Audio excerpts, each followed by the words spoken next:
In the far south of the old world, a terrible threat lurks at the juncture between the chaos and the mortal realm. Kara's Fate Weaver, the Great Seer, the obnoxious spellcaster, the favorite son of the Lord of Madness, schemed and planned the domination of his master over the world that defied him for so long. The time has come and no soul will be spared. No flesh will be forgotten. The world is about to change. The reality itself is about to be torn apart, and all will bow before the master of changement. Here is the monster that all should fear. The time has finally come. Can you feel the air shivering in fear? Can you feel your flesh quivering and your mind being transmutated in something greater? You should be thankful, mortal. You're the last piece of an antediluvian puzzle, a colossal tapestry that I have woven for millennia. Are you aware enough to grasp just a fragment of what I'm about to do? I doubt it. I built it. The wheel of fate, and when the blessed moon will eclipse that pathetic light disk, I will spin it.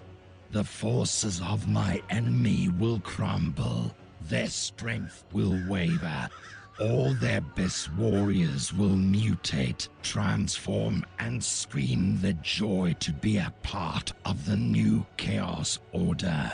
Be you ready, mortal? Because you are about to change the world. Be you ready? Because in 1 week the world you knew will never be the same.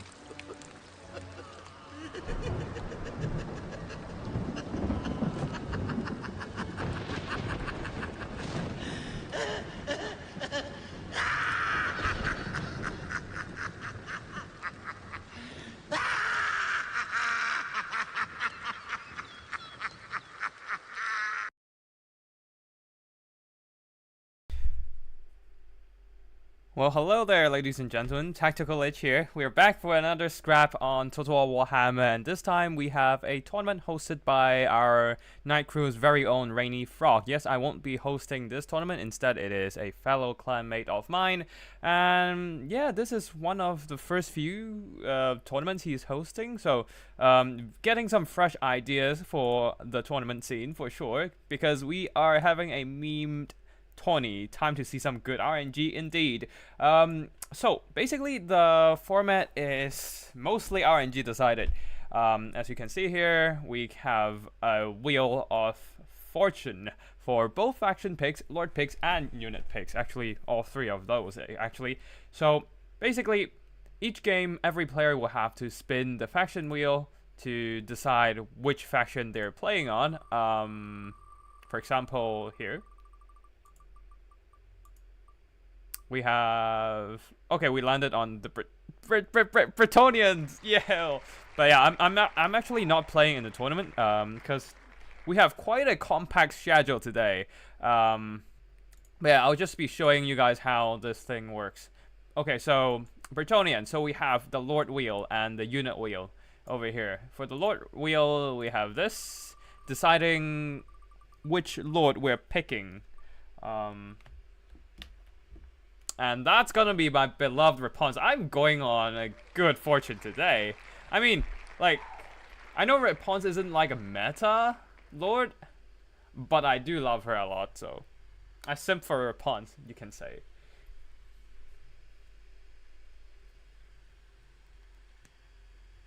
Okay, cool. We have audio. Yeah, just checking. Do we have audio here? But yeah, and okay, we have Rapunzel. And for the unit wheels, we need to have certain units. Yeah, so we have to pick certain units in the army.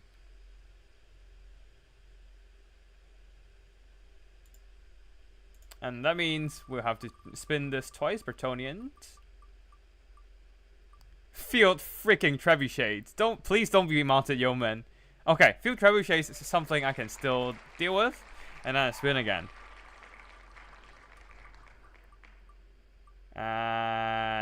Freaking hell, that's Mounted Yeoman. And I have to bring these 2 units if, like, I'm playing. But yeah, so that's basically the RNG aspect of this game. Just, well, essentially a lot of...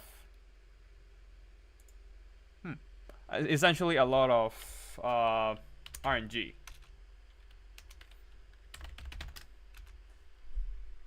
Give me a second, I just need to do some...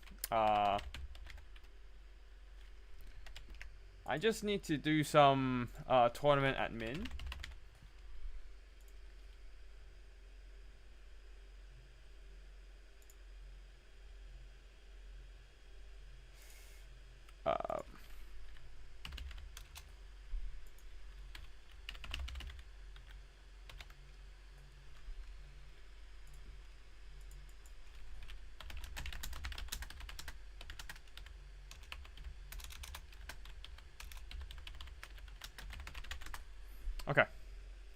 Okay, we're back.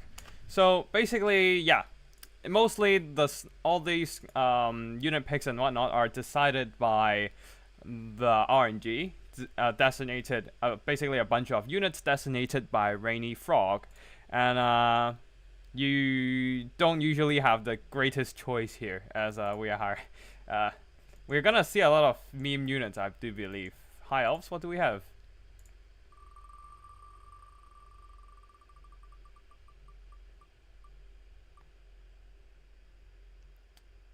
Great fucking eagle. Now that's a meme unit that you never sees. But yeah, so yeah, a lot of these units are not necessarily the most meta ones. Just that something, Tyranno Chariots. Oh god. But yeah, just that Rainy Frog decided to pick and see them in battle. So yeah. Lich for the win. Indeed, I will win. I have already won when you are watching my stream, guys. The viewership and the likes and all that is the win, honestly. So yeah. Hey Morris, nice to see you here, and I hope you find Nurgle's PA. And yeah, okay, we're having. So basically, we're not casting the games live mostly. We're gonna do semifinals and finals live, but this tournament is held in a double elimination format, so we're gonna have a lot of games, and we're not gonna do everything live here. That's 4, 8, 14, 18, 18 plus 4, 22 games to look at, and the last game is a best of 3, so 24 games. So yeah, we are gonna. So yeah, that's why we are gonna. Okay, cool. So that's why we are gonna just go and check out the replays only for most of the tournament. Like 3 of the first rounds are done, so we are gonna check those out. And yeah, Rainy Frog just sent me those replays, so we are gonna cast them now.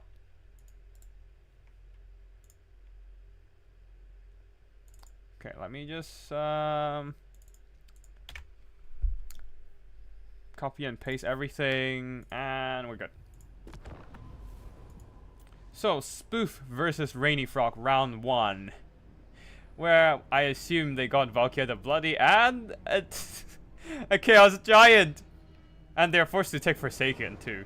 Like, you can kind of tell what they're forced to take, because they are gonna, like, they can't afford to take too many of the meme units. So they're forced to take like 1 of that unit. Anyways, what do we have for Chaos? Warriors of Chaos, it's the Lord choice is definitely the RNG pick, but I'm not sure about the units themselves. For the Chaos, the wheels have Forsaken, Howl Cannon, Dragon Ogre, Shag of Dragon Ogres, Giant, Chaos War Shrine, Chaos Spawns, Gorby's Chariot, and Chaos Chariots. All are pretty shit units if you ask me. So Forsaken and the Giants are definitely the units spun by Rainy Frog, while Spinavini, who is taking the name of spoof 059 is going for the dwarves, and I assume the units he was forced to play with are hammers and rangers with great weapons, I believe, because you never see those guys, not even on a dwarf roster or anything. Forsaken and Giants. Let's see. Maybe it's Brimstone Gun. Wait, no. Hammers. Yep, Hammers is definitely on the wheel, but oh, Rangers with great weapons aren't on the wheel, so it is probably the Gyrocopter with Brimstone Gun? Yeah, Gyrocopter with Brimstone Gun. So yeah. We'll go into the first round and let's see how it goes. Both are taking some interesting picks, but the Brimstone Guns are gonna be dealing with 2 Manticores here, so that's gonna be quite a bit of a trouble. It's gonna be rough for them. But maybe the Hammers can carry the game. Who knows? There are enough Slayers to drag down the big giant units, so we shall see. And the Organ Gun. The Organ Gun can be a problem here. Like, they have insane burst damage, can wreck through infantry and cavalry alike. And even monsters too. Like, as long as the monster units have a big enough hitbox, those multi-shot artillery can just do some insane burst damage against their target. So, oh shit. I was playing another game, so I was kind of like messing up with the controls. Anyways, hammers are for the front line there. 2 Slayers, actually 3 Slayers surrounding an Organ Gun, Gyrocopter with Brimstone Guns, and a Dwarf Lord for the leadership, supported by a Runesmith coming in with Rune of Speed, Rune of Breaking, Rune of Negation, and the Hammer of Karak-Draz. Now, the Hammer of Karak-Draz is something that I like to pick up occasionally because it is such a good melee debuff, providing -40 melee attack. It's a pretty big debuff if you ask me. And it doesn't have a limited usage, so you can just pop it on top of a random lord and they will just get shredded in melee combat, as they are struggling to do any damage. Anyways, the Chaos Army has a front line of Chaos Warriors, some mobility in the form of Hellstriders, and the Double Manticle, who are jumping down on top of some Slayers. I don't know if that's the greatest choice here, but the Hammers are already taking some damage from Searing Doom and the charge from the Chaos Giant. At the back there, Valky is hunting down the Gyrocopter, who is really not long for this world. The Organ Gun are doing some insane burst damage against the poor Chaos Giant, who is surrounded by multiple characters, but he's also beating down those characters. Slayers being swarmed by armored and unarmored cavalry, and the one of the Manticore is in, trying to work down the Slayers. They struggle to do the damage against the armored Chaos Knights, who also have pretty solid melee defense at 52. The Slayers are indeed buffed up though by the Rune of Speed and are dragging down quite a few of their opponents. However, the front line is going entirely in the favor of the dwarves, with their hammers hammering their way through the poor Chaos Warriors, who are no match for their elite melee stats, armor, and anti-armor, the armor piercing. Hellstriders slamming into the backs of the Slayers and will be doing some really good impact damage, but a Searing Doom here, probably a really bad choice in this case, doing probably more friendly fire than actual damage against their opponent. But yeah, the Hellstriders have been routed and the Organ Guns have been secured. So the Slayers, they are now able to move on to the next unit because the Chaos Knights are not quite having a good time just yet. Just not able to break through those hammers that fast, while a lot of them are just tangled upon the Slayers here, dragging quite a few of the Slayers down, but they themselves taking a lot of damage, not quite cost effective. We forgot about the Rangers who are Vanguard deployed, who are now finally moving in, able to chuck in some throwing axes, I assume, and the Organ Guns have been blasting through the Chaos Giant. Unfortunately though, Valkia is here and dueling the Dwarf Lord. She is dueling both the Dwarf Lord and the Runesmith, who has taken noticeable damage from, well, substantial damage from fighting the Chaos Giant. Now, the back there, Hellstriders have returned to combat. There are some Forsaken here as well. The Forsaken would be a good unit to kill off the Slayers. They have high armor and very aggressive melee stats. Against a low armor, rather glass cannon Slayer, they should be able to do trade well. At the back there, Chaos Knights try to ram into some rangers with great weapons, but the great weapon rangers do have armor piercing and are dragging the rather tattered Chaos Knights into the dirt. While Valkia is still struggling to duel the two characters. She is just really bad in handling multiple units, multiple entities in general. And the two characters are actually holding up just fine. Her anti-launch doesn't work in this instance here. And Hammers slowly but surely working down those Chaos Giants. On the far side there, Forsaken is having the time of their life, actually getting a good trade into the Slayers. I do think that the Dwarves had probably a better chance to win this game, but unfortunately a bit of a few micro mistakes have cost them the game, as things are looking quite grim for the Dwarves right now. It is pretty much down to the Hammers to carry this game. But, yeah, because all the Rangers with great weapons at the back there are being ran down. But with the Searing Doom on the field, this might be a tall order here. Like, the Searing Doom can slowly just bombard them to death, while the Chaos Giant is still fighting, actually earning back their own value. Valkia has beaten up the Rune Smith. I assume the Hammer of Karak is actually pretty good in debuffing the damage output of Valkia. Valkia just dueling two tattered Dwarf Lords and still getting half of her HP knocked out of her. That is just some pathetic performance. Anyways, she sucks at dealing with blobs of infantry, just like in the trailer. So yeah, that's gonna be it. That's gonna be it for the Dwarves, though, I do assume, because the Hammers are getting hammered by the Chaos Giant. And more and more Forsaken flood into the fray, routing off the Hammers with a bit of terror from the Giant. Slayers will fight to their death, but not the Dwarf Lord. On the far side, as I said, the Chaos Warriors are pinning down the Hammers, which allows the Searing Doom from the Chaos Sorcerer to work them down surely. And yeah, that is gonna be the end of the Dwarves as the last.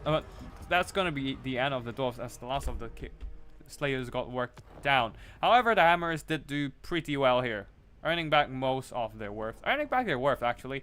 Organ Guns also did some decent damage, but unfortunately, it's just that the Brimstone Guns and the Rangers with great weapons not able to get the value they need to win the game. Like, most of the units carried their own weight, even the Slayers. One of them didn't, because they probably had to. They were swarmed by the Chaos Knights at the beginning there. Chaos Knights did pretty well. Chaos Giants stuck in a bunch of hammers, but their great armor-piercing attacks deal a lot of damage. Searing Dooms of Rainy Frog today is a bit of a miss, I do think. Doing a lot of friendly fire, but like the Searing Dooms are better at the end of the game. Valkia the Bloody. I don't know what to say about her performance here. She's kind of okay, but kind of eh.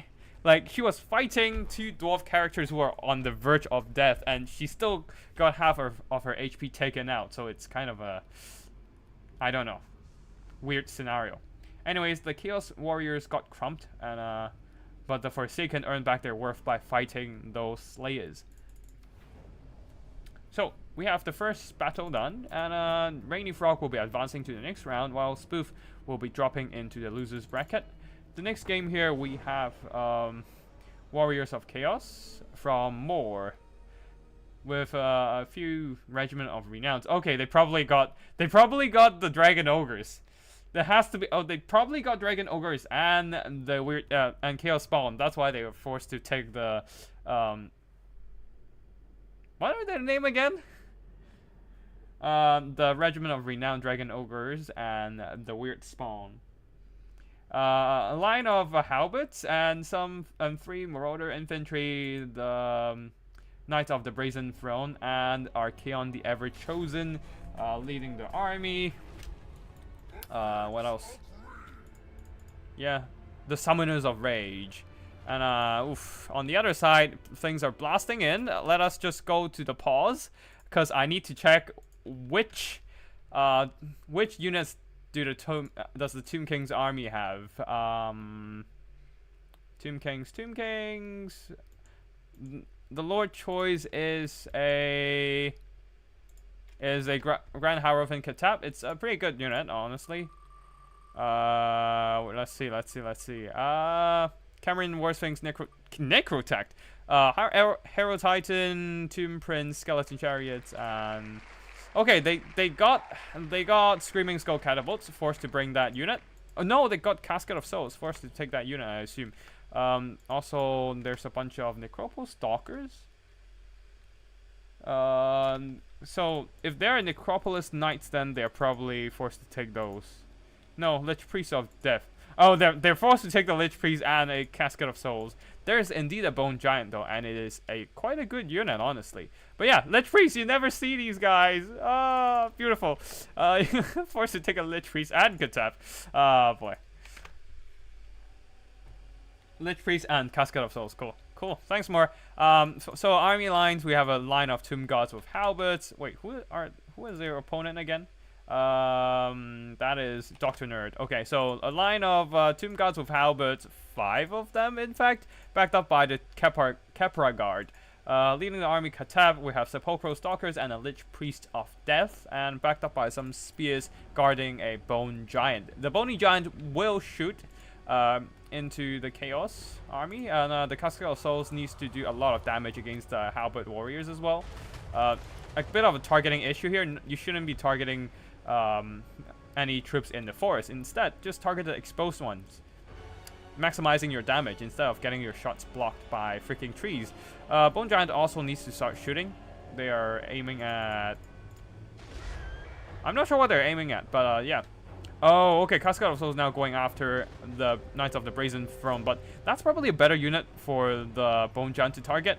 But yeah, anyways, the problem is that there is nothing guarding the Bone Giant right now, and Archaon is just free to come in and get shit done. He's gonna go in and wreck that poor Bone Giant there. Tomb God will be guarding the front line, but that's not gonna matter too much because the back line fight is gonna decide this game. Cascade of Souls doing some good damage against the Knights of the Brazen Throne. Okay, Archaon is going after Katab and taking a big chunk of his health off. Oh, this looks painful. Like, that's a quarter of his HP gone. Anyways, the Syrian's incantation of... anyways, the direct damage spell trying to get some healing, the passive heals, and also trying to slow down Archaon and let Katab run away.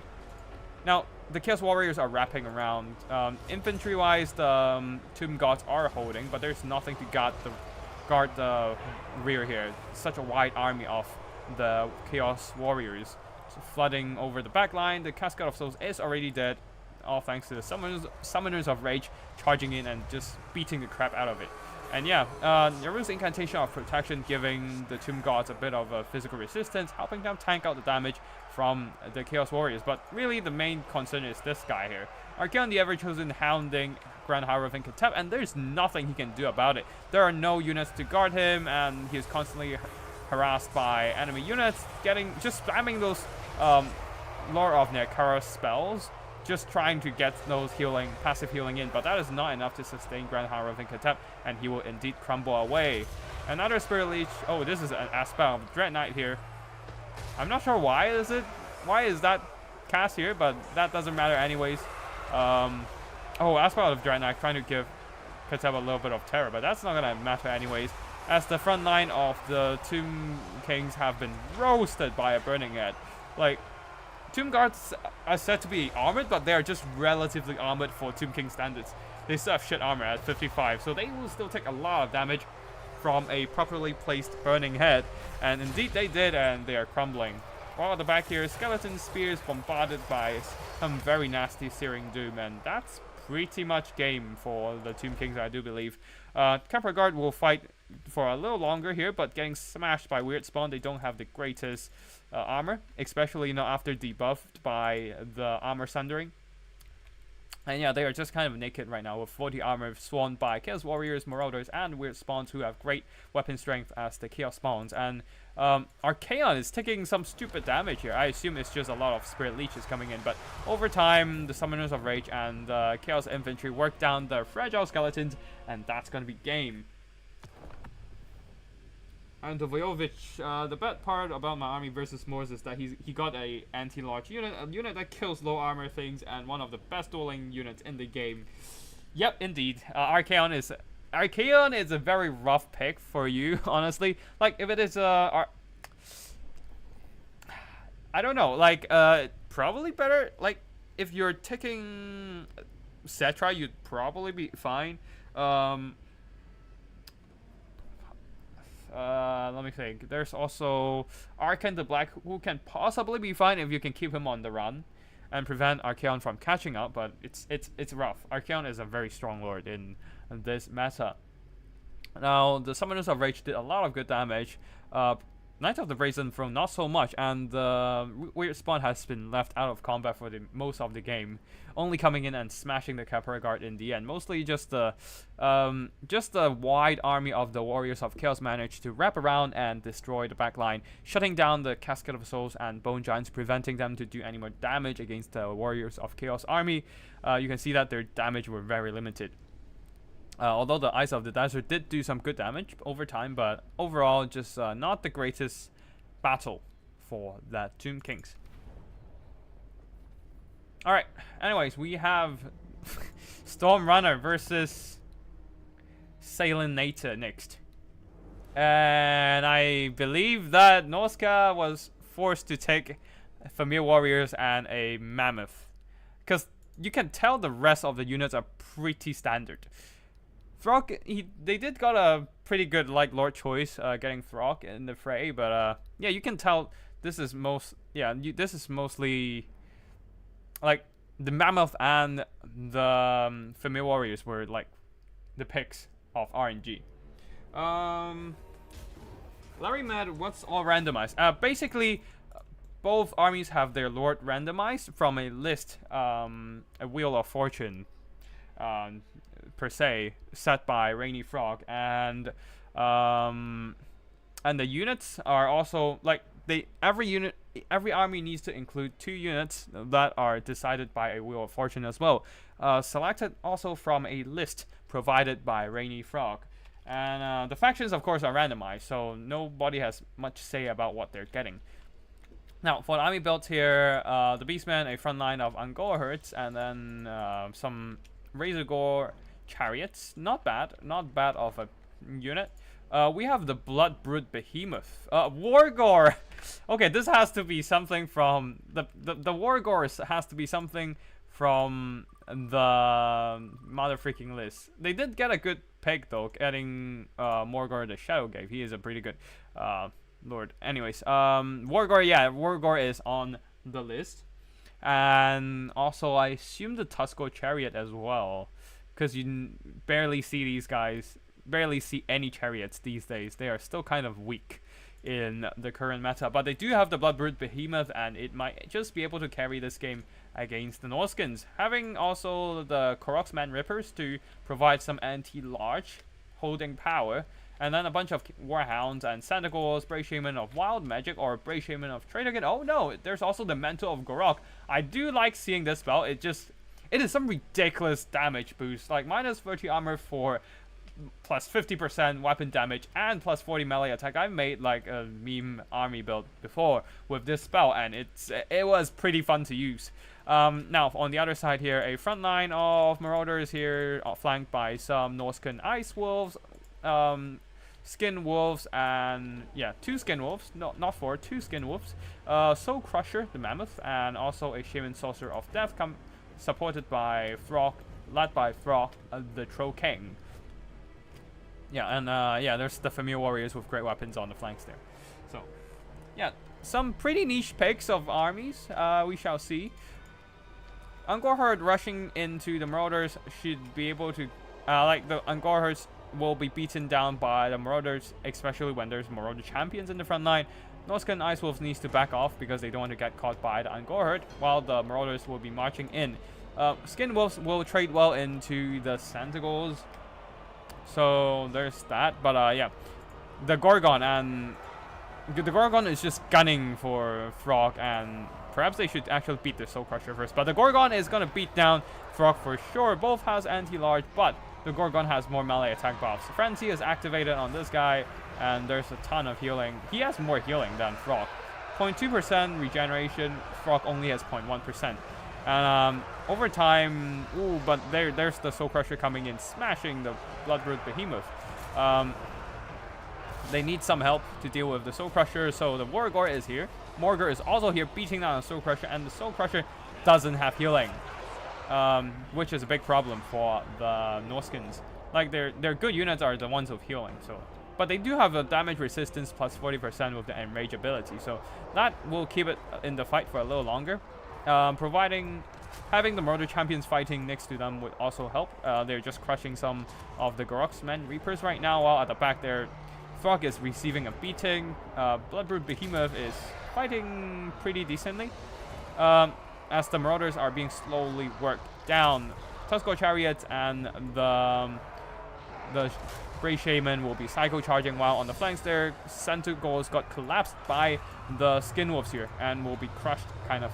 While in the front line there, Gorok's Man Reapers receiving a Fate of Fiona will be promptly deleted to free up those resources, the Marauder Champions and the Soul Crusher, to come in and support the fight, beat down Morgor, or help out against the Wargor and Throg the Troll King. Yeah, right now the Familiar Warriors are getting on top of the Bloodroot Behemoth, and should be able to sunder its armor, providing some nice anti-large damage as well, but looks like they're just kind of like mixed in with a lot of stuff right now. It's a big monster mashing. A few very big clunky monsters are fighting, but a big Traitor Kin draining the health of all these Norskin units, hitting the Familiar Warriors.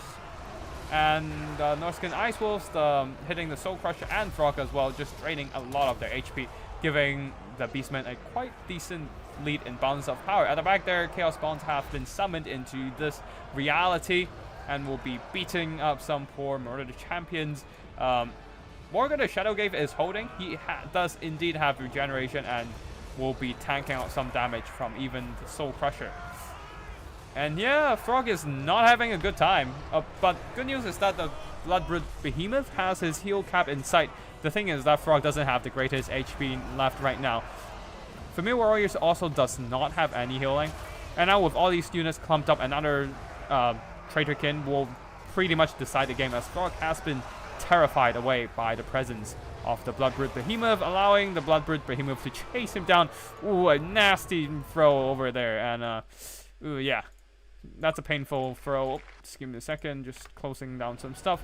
And Throg was just knocked out of this little fight there. However, in the pursuit of, in Morgor's pursuit against Throg the Troll King, he was actually receiving a lot of damage from the Soul Crusher here, having his back facing his opponent. So he will be summoning a Chaos Spawn, trying to get out the last bit of his value before he goes. And suddenly things are looking really nice for the Norskins. Oh, actually, nope. A Traitor Kin is gonna put things right back to where they were, possibly hitting everything left on the Norskin side. Really, like everything, literally every single unit except the Soul Crusher on the far side, and those Ice Wolves are hit by the Traitor Kin, and Throg is receiving insane damage alongside his fellow men. Well, not quite his fellow men, but you get what I mean. There's a lot of men or not men in the fray. But yeah, anyways, the Wargor actually doing some pretty good work against Throg. I assume, yeah, putting in some good damage. Even if he's surrounded and whatnot, he is indeed a pretty good like melee combatant overall. And yeah. But on the far side there, Morgor has been routed, constantly pursued by the Soul Crusher. But unfortunately, the Soul Crusher has been isolated. The Ice Wolves have been routed, and the Soul Crusher just can't deliver the finishing killing blow against Morgor the Shadowgate, still having 500 HP and constantly healing. While what the fuck is this drifting? What the fuck is this drifting? I'm saving this and probably gonna make a short out of it. Just because why the fuck not? Anyways, after that Traitor Kin, things are looking very dicey for the Norskins. As yeah, they're not having much left. Only the regenerating units are holding the line right now. Grey Shaman charging in, just trying to get those melee attacks in. And oh no, the Jagged Dagger is recharging. It's not recharging yet. It's activated. So the melee doesn't help, but it's all about getting the Bloodroot Behemoth into the fight. And breaking whatever's left on the Norskin side. The Bloodbrood Behemoth is fighting strong. And suddenly things just go south for the Norskins. Everything routed, terrified by the presence of the Bloodbrood Behemoth because their health is running low. Throg is also terrified. The Skin Wolves are barely holding, and that's gonna be army losses. GG to both players, and that's gonna be most of the first round, I do believe. Okay, there's another first round game just came in, coming in hot. Give me a second. There we go. So army performances-wise, Bloodbrood Behemoth carried the game. No questions asked. It is indeed Gorgon, one of the stronger units in the meta right now. One of the strongest units on the Beastman roster. The Tuskar Chariots did fine, I guess, but the rest of them not so much. Mostly just Morgor tanking damage, Traitorkin draining health of Norskins, and Bloodbrood literally carrying the entire game on his back. The rest of the army just not doing much here. I guess these Ungors chase off a lot of routing units, but on the Norskin side, Soul Crusher actually did surprisingly well. Throg also did some good damage. Familiar Warriors not doing too good. I do believe the regular Familiar Warriors are just better because of their dual weapon melee stats, helping them to breach and infantry front lines better. Like, they have enough armor anyways to hold the line, and they don't really do... Like, Familiar Warriors with great weapons are too expensive for what they bring to the table. And unfortunately, against the Beastmen, there's not a lot of armor to debuff, to sunder, so yeah, sad times. Marauder frontline, including the champions, didn't do much, and Skin Wolves did well, earning back their worth, but that's about it. Okay, let me just open the windows. It's getting a bit stuffy in the room. I'll be back in a minute.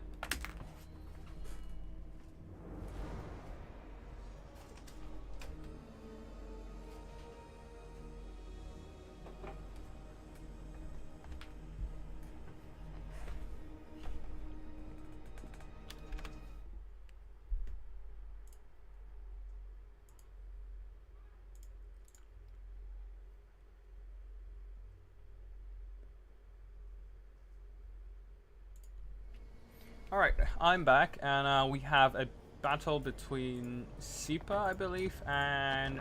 Yep, Big JP and Sipa. Two very good players, actually. Like, Sipa is a rising star in the scene recently, beating up Phoenix King, Strat Games, and Berserk, even. All three of them, those are also really good players as well, so yeah. Like...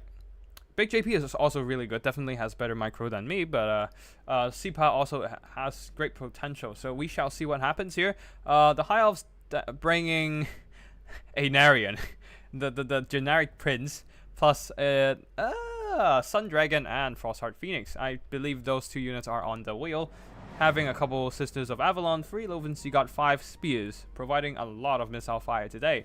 And Earth, of course we have the... possibly Earth Blood or Regrowth, depending on the spell choices of the Live Mage. Yep, Earth Blood and Regrowth. And on the other side, we have the Lizardman Skink cohorts with Javis on the front line, mixed in with regular Skinks. And the back there, Feral Cold ones with a cohort of Quarto, Croxagore. We have some Feral Cold ones in the skies. A single Quarto. I assume that is the pick. That is the forced pick of the unit. Actually, I need to check, actually. What are the Lizardmen's pick? Is that a Saurus Oak Blood? Yeah, that is a Gorok! We have Dwayne Gorok Johnson. Okay, so, Coatl is on the wheel. Is there a Saurus Scarvat? A Saurus Scarvat is also on the wheel, so yeah, I assume these two units are the picks of RNG. Lord Choi, for the spell support, we have a Spell of Heavens. Not the greatest lore, but I guess with Uranon's Thunderbolt and Harmonic Convergence, this can be decent. And yeah, that's about it for the army picks. So let's just get the battle rolling with the Feral Cold ones starting to move forward. And the two monstrosities of... Wait. Did the High Elves brought a Narian but didn't bring him on a dragon? Ooh. Okay, he is on a dragon actually. The prince is on a dragon, on the Sun Dragon only though. So I don't know if this is a great choice here. Sun Dragon is cheaper, but it's also just slightly worse in melee. Like, dropping in and not really doing much against the skink cohorts. Very unfortunate. And then the feral cohorts will be responding with the skink cohorts with Javis turning around and start blasting away with the javelins, hurting the prince quite a bit with the feral cohorts supporting. In the skies there, Quattro moving out, just trying to hunt down the Sun Dragon and the Frostheart Phoenix, but they're just not taking this engagement, while the prince is taking a lot of damage. Really unfortunate for the High Elves right there. Already taking some noticeable losses, and the early game Quattro in the skies being alone literally have nothing to help it out. And yeah, the High Elf lines are just advancing as the single entities are running a lot of interference, just kind of disrupting the Lizardman army, preventing them from just pushing in a coherent manner. Right now, the Quattro has dropped down onto the ground, trying to just get themselves surrounded by their friendlies so that the single entities can't snipe them out, while the javelins will provide that fire support they need to shoot down these single entities. But right now, I'm not sure. Sipa is might be making a mistake here, blobbing units so much. And while the High Elf army is actually advancing in an orderly fashion, ready to just snipe things out. And yeah. I don't think that... Okay, so... You can tell that... No offense to Sipa, but like, you can tell that Sipa is a little bit... is still a bit less experienced in handling the army micros. Like, these formations... After some single entity interruptions, the entire army's advance has been disrupted. And the High Elf army is still, like... also advancing slowly but surely advancing, with the Sisters of Avalon shooting fulfilling the attacking role, while the Lizardman army is desperately trying to just catch up to the single entities here. And but right now the Lizardman army has already like kind of being kited down hard. Grok has lifted up his shield using the Rock of Itza to provide some physical resistance, but that doesn't matter against the Sisters of Avalon because they have magic damage. Quattro jumped in as well, but the rest of the Lizardman army has taken some very noticeable damage by the single entity disruptions, and whatever damage they took on the High Elf side can be easily healed back up by some Lore of Life. Froco once jumping in, doing some nice charge impact damage. Should be able to disrupt an enemy archer line. Something is screwing up my... give me a second. Okay, cool. Okay, stabilized. Okay, so yeah. So things are not looking too great for the Lizardmen right now, as the Sisters of Avalon are surviving. They have enough melee stats to hold their own, even against a charge from the Frocoans and Skinks. So the Bastillodon has jumped in to disrupt them, but the Lizardmen seems to be doing okay in terms of frontline engagement. Having the Croxigores is great. They are just good at just beating up stuff in general, especially the Court of Portal providing that dazed contact effect to nerf the melee stats, the melee defense of the spears. Still, they still have 40 melee defense, even after a -10 melee defense debuff. So yeah, things are not looking too well for the Lizardmen right now, especially considering that the High Elves have healing, the Lizardmen do not. However, the Sisters of Avalon are surely getting whittled down though, so that is some good news for the Lizardmen. And more Uranon's Thunderbolt are whittling the health away from the Lizardman army. No, sorry, for the High Elf army. But mostly you can see that the Spears and the Loafen Seagull, the backline in general for the High Elves are relatively healthy. The single entities are fighting strong as well. The Frostheart Phoenix just barely taking any damage over the entire game. Yeah, doesn't even need healing, just kind of like just tanking it. And yeah, they have managed to secure, almost managing to secure the Sisters of Avalon, but the Uranon's Thunderbolt are dropping in just to run more interference, but not too effective here. Anyways, with the blob of Skink cohorts just grinding out against the Spears, the Skinks will eventually falter due to the Spears just being a superior melee combatant. While the single entities for the High Elves are definitely just getting rid of all the Lizardmen mobility, making sure that they can no longer threaten the Sisters of Avalon, who will then start to open up at the Bastillodon with Rev Crystal. Okay, at least they got that form of healing, but that is not going to be enough. It's nowhere near a regrowth or an Earthblood, so very unfortunate for the Bastillodon. It's not going to be holding on for too long here. Oh no, there are more skinks coming in, just trying to flood that high elf backline alongside with some regrouped feral ones, shutting down those Sisters of Avalon. Now the Bastillodons are driving forward. It seems that Sipa has picked back up. Yeah, it seems that Sipa has picked back up the pace here and will be running in again to battle. Wait, Patrick, Sipa, Kotal and Saurus Garvet are your picks. What? You brought them in. Okay, fair. I guess they can do well. They have their uses. So what are your units? I don't get it. What are your Wheel of Fortune units? Oh, or do you mean your pick as in your Wheel of Fortune picks? I believe that's what you mean. Anyways, the spears are slowly but surely beaten down by the Court of Hortal, but it's still, the problem is still the single entities for the High Elves here, just holding strong. Spears are not quite holding in terms of leadership, but the backline eventually got secured by the single entities, just constantly roaming back to deal with the regrouping lizard threats, and the spears have regrouped, holding the line here, with the Prince here just holding in battle. Oh, your wheel picks. Okay, that makes sense, yeah. Nobody ever uses like some people does use the Quartles, but not a lot. But yeah. Anyways, Furlcorns charging into the Sisters, but quickly they got routed off. And the Mage of Life will be dropping in some Earthbloods to top up the health of the tattered Sisters. And the Prince is just still holding, just trying to be an absolute anchor in this fight here, surrounded by everything. There are some spears shielding him from the attack of some of the Saurus Garvet, but the Prince is not having a good time fighting Gorok. Gorok is just tanking hard. He has 40% physical resistance right now, 55% physical resistance right now. He has some innate physical resistance, I assume, and yeah, he is just tanking. He is just tanking and forcing off the Prince.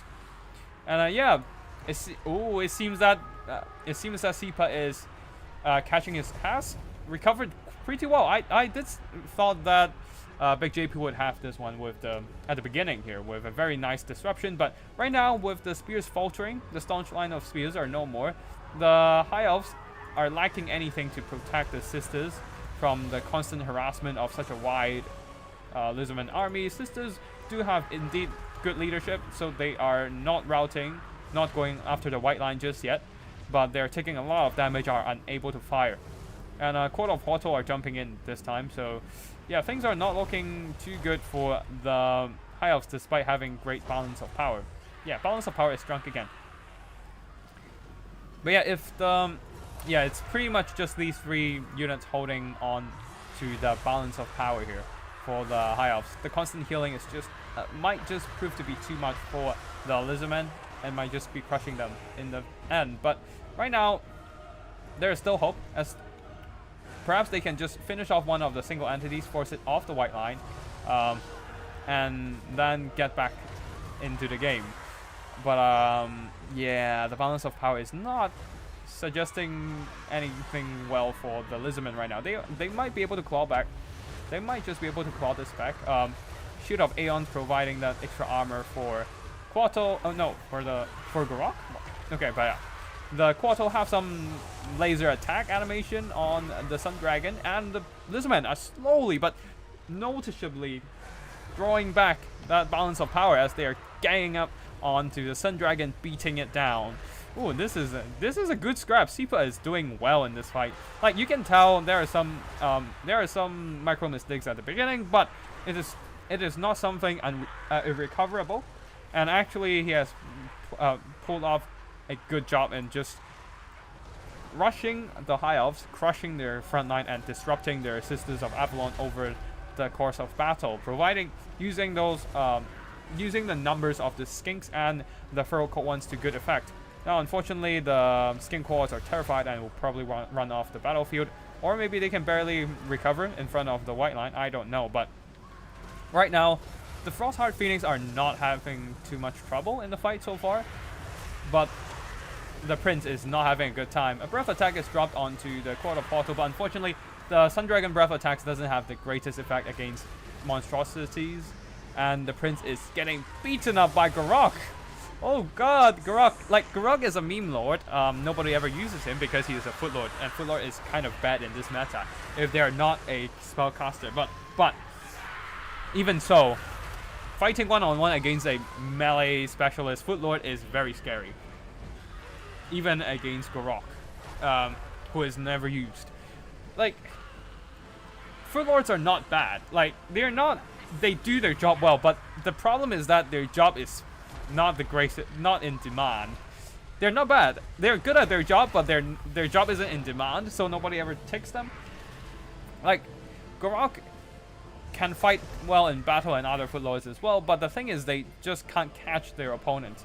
Their opponents can easily psycho charge or just extract themselves and all that, but right now in the fight like this, with only single entities left and they can't psycho charge as effectively because of all the Croxagores tying down the single entities, they are forced to just stay in the fight and get beaten down in a straight up melee grind. And in a straight up melee grind, Garok can do damage, especially when there is a bunch of Quarter Portals surrounding their foes, punching them down. Like, yeah, just punching down the poor high elf dragons and whatnot. Affected Cadaver says, I guess you have to join in next time.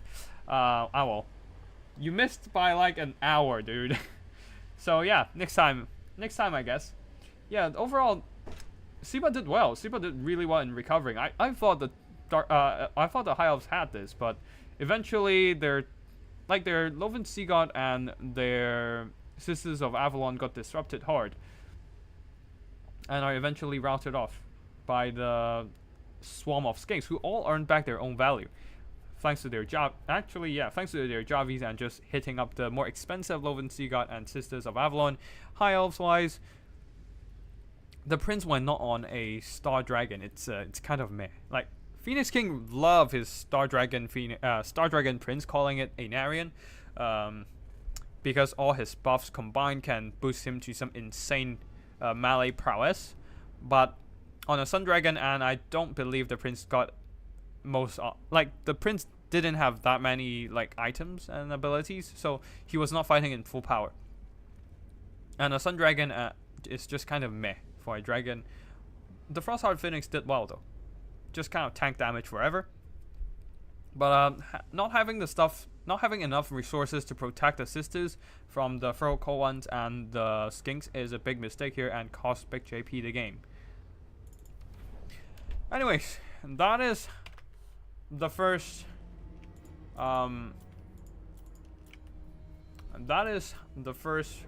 round of battle done for games, and Rainy Frog just sent in like 3 more battles. This is between Zexy, Koala versus Storm Runner, and Sipa Lucina. Okay.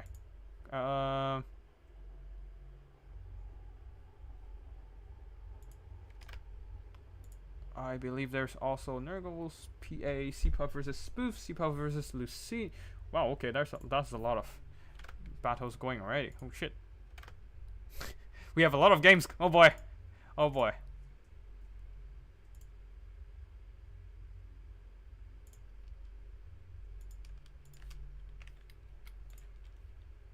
Okay, so we are gonna have a 6 game up next.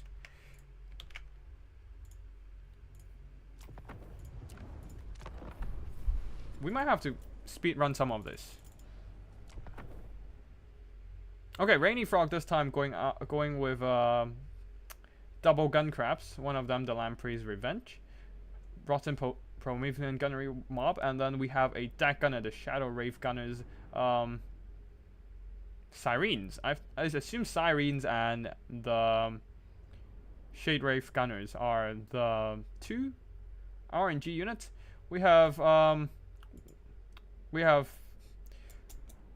Renaissance Assault Spite as the leader, a Vampire Fleet Captain, Vampire Fleet Captain, as the supporting caster, Vampirate, Lord of Vampires, Lord of Vampires, with only Invocation of the Hag and Drown the Dead for the summons and the healing. A front line of zombie pirate mobs, bombs, and pirate deckhand mobs with pole arms, the regular ones all mixed in together. Shade Wave Gunners marching up ready to fire, and on the the characters are on crabs. Oh no, just Aranessa on crabs. As for the other side, we have the Demons of Chaos leading the army. We have Be'lakor and Chaos Furies in the skies. Exalted Seeker Chariot. That is definitely the RNG unit here, and also the Slaanesh Soul Grinder. You never see these guys on the field. Anyways, the rest of the army: blue horrors, pink horrors, and a mixture of Nurglings as well, just trying to get those firepower. But on the side there, the Furies are already on the crumbling because the Shade Wave Gunners are just doing too much damage against them. But the Fiends of Slaanesh with their magic attacks are actually doing well against the Sirens, beating them down. While on the other side, the Pirate deck. Oh, Sipa, your only good game I get in this tourney, by the way. Okay, well, we shall see what happens in the next few battles. Anyways, zombie pirate deckhand mobs are getting shot up hard by the blue fire of the horrors and the pink fire from the horrors as well. All taking some noticeable damage, but the main problem is that they have to deal with the gun crabs one way or the other, and I don't know if they have the oomph to take down the tanky crabs. On the far side there, animated hulks have been isolated by the zombie. By the supreme mobility of the Demons of Chaos. Although the Exalted Seeker Chariot got stuck on Pirate Deckhand mobs for way too long, giving them a lot of value, 800 gold just from taking down the health of the Exalted Seeker Chariot, and it's on the verge of death. So yeah, very sad time for the Exalted Seeker Chariots. However, the front line going otherwise rather well for the Vampire Coast. The Shade Wave Gunners have been tied down and dealt with by the Fiends of Slaanesh, who does indeed have magic attacks. Actually, the entire Demons of Chaos army has magic attacks, so bringing ethereal units, has definitely been a mistake for the Vampirates for sure. Aranessa Assault Spite, though, still fighting strong. Like, she has a lot of health left, and she is indeed a pretty good melee combatant with like a bunch of decent melee buffs and debuffs. Pink Horrors are now being run down by Animated Hulks and Rotten Prometheans, and over here Lamprey's Revenge being targeted by Be'lakor, who is supported by Blue Horrors and Fiends of Slaanesh. Might just be able to deal with the Lamprey's Revenge in a quick hurry, as the Fiends of Slaanesh does have the soporific, thus lowering the melee defense and attack of the Lamprey's Revenge. Their healing is still there, but their tankiness and damage output has been lowered. And now more and more zombies are pouring into the fray. There are some Death Gods cleaving through the bunch of blue horrors. While over here, Soul Grinder has been tied down by a bunch of gun crabs, and Aranessa herself taking a lot of damage from those close quarter fire. And yeah, that's probably gonna be it for the Soul Grinder over here. But the Exalted Seeker Chariot is still fighting and just rolling through enemy front line, taking some minor damage. But as long as it can keep rolling through enemy formations, it should be able to just stay alive and do some nice impact damage. We'll be fast forwarding here as we are in a bit of grind phase. Soul Grinder getting shot up, eventually got grind down quite ironically, and the pink horrors are being pressured by the animated hulks. These pink horrors should start like firing at the animated hulks and get rid of them instead of trying to shoot at the Lamprey's Revenge, where their heavy armor will mitigate most of that damage. And now indeed they have turned around, tried to fire a bit. And no, the animated hosts are coming over to disrupt these pink horrors instead, who are now aiming at Aranessa, but kind of missing. Anyways, a massive pit of shades hitting this blob, but not actually having that much effect on the Death Gods, because most of the units are actually over here, trying to beat down Be'lakor with not too much success so far. Instead, it's mostly the Rotting Prometheans shotgun shells doing the damage. And also Aranessa Assault Spite does have the Kraken's Bane, providing melee attack and anti-large. A pretty good item if you ask me. Or is that ability? Actually ability. Anyways, Be'lakor is taking damage over time. And on the side there, Fiends of Slanesh did really well at the beginning, but now they're running out of steam due to a lack of healing in general. Over here we have the Vampire Fleet Captain eventually getting whittled down. Being targeted by Be'lakor, it's hard to not get whittled down. Let's see how much the Be'lakor has charged up his sword. No, he hasn't charged up anything. Okay, yeah, never mind. Wait, sword. Where's his sword? He didn't bring his sword. Okay, so yeah, he didn't bring his sword, so he doesn't actually get any melee attack or damage bonus. However, things are not over just yet. The pink horrors are still firing, slowly whittling away the health of the Lamprey's Revenge, and the Vampire army are slowly dragged down by the consistent damage as well. They just have the healing to kind of tank it out. Anyways, these the Lamprey's Revenge have healing, but the other gun crabs doesn't, and they are chasing off units on the far side. We are going into fast forward yet again with the pink horrors eventually whittling down the Lamprey's Revenge. Where are the other unit of pink horrors? Okay, they're probably this unit. And but yeah, things are not looking great for the vampirates. They had a pretty decent start, but eventually their glass cannon nature means that they don't have the sustainability to outlast the freaking vampire coast. And that's gonna be it, I do believe. Like, unfortunately they were forced to pick Be'lakor, which is a very expensive piece of lore, and in the current meta just doesn't do much.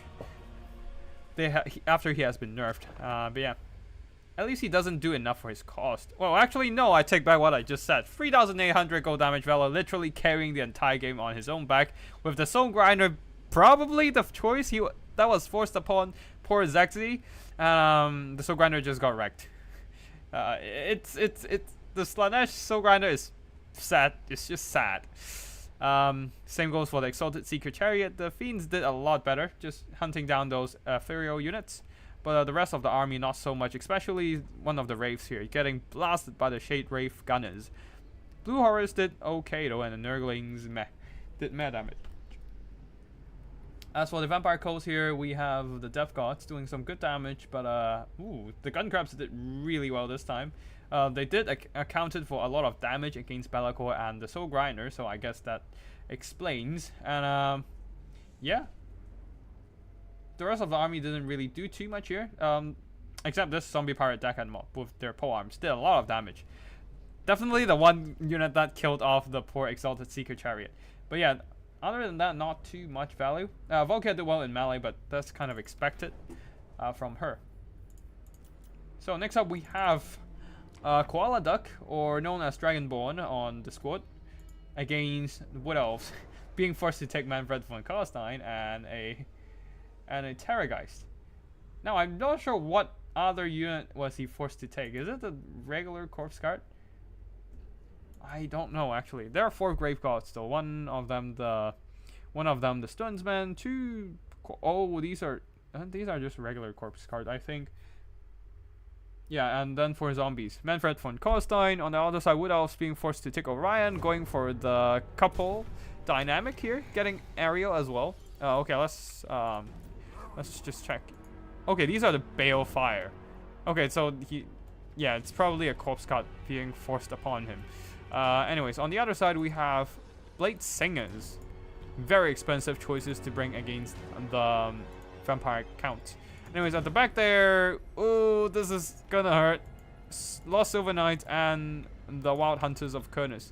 And there's Manfred von Karstein coming in with Fate of Buna, no, and Spirit Leech, but that doesn't matter. The Fate of Buna would delete these poor Lost Silver Knights.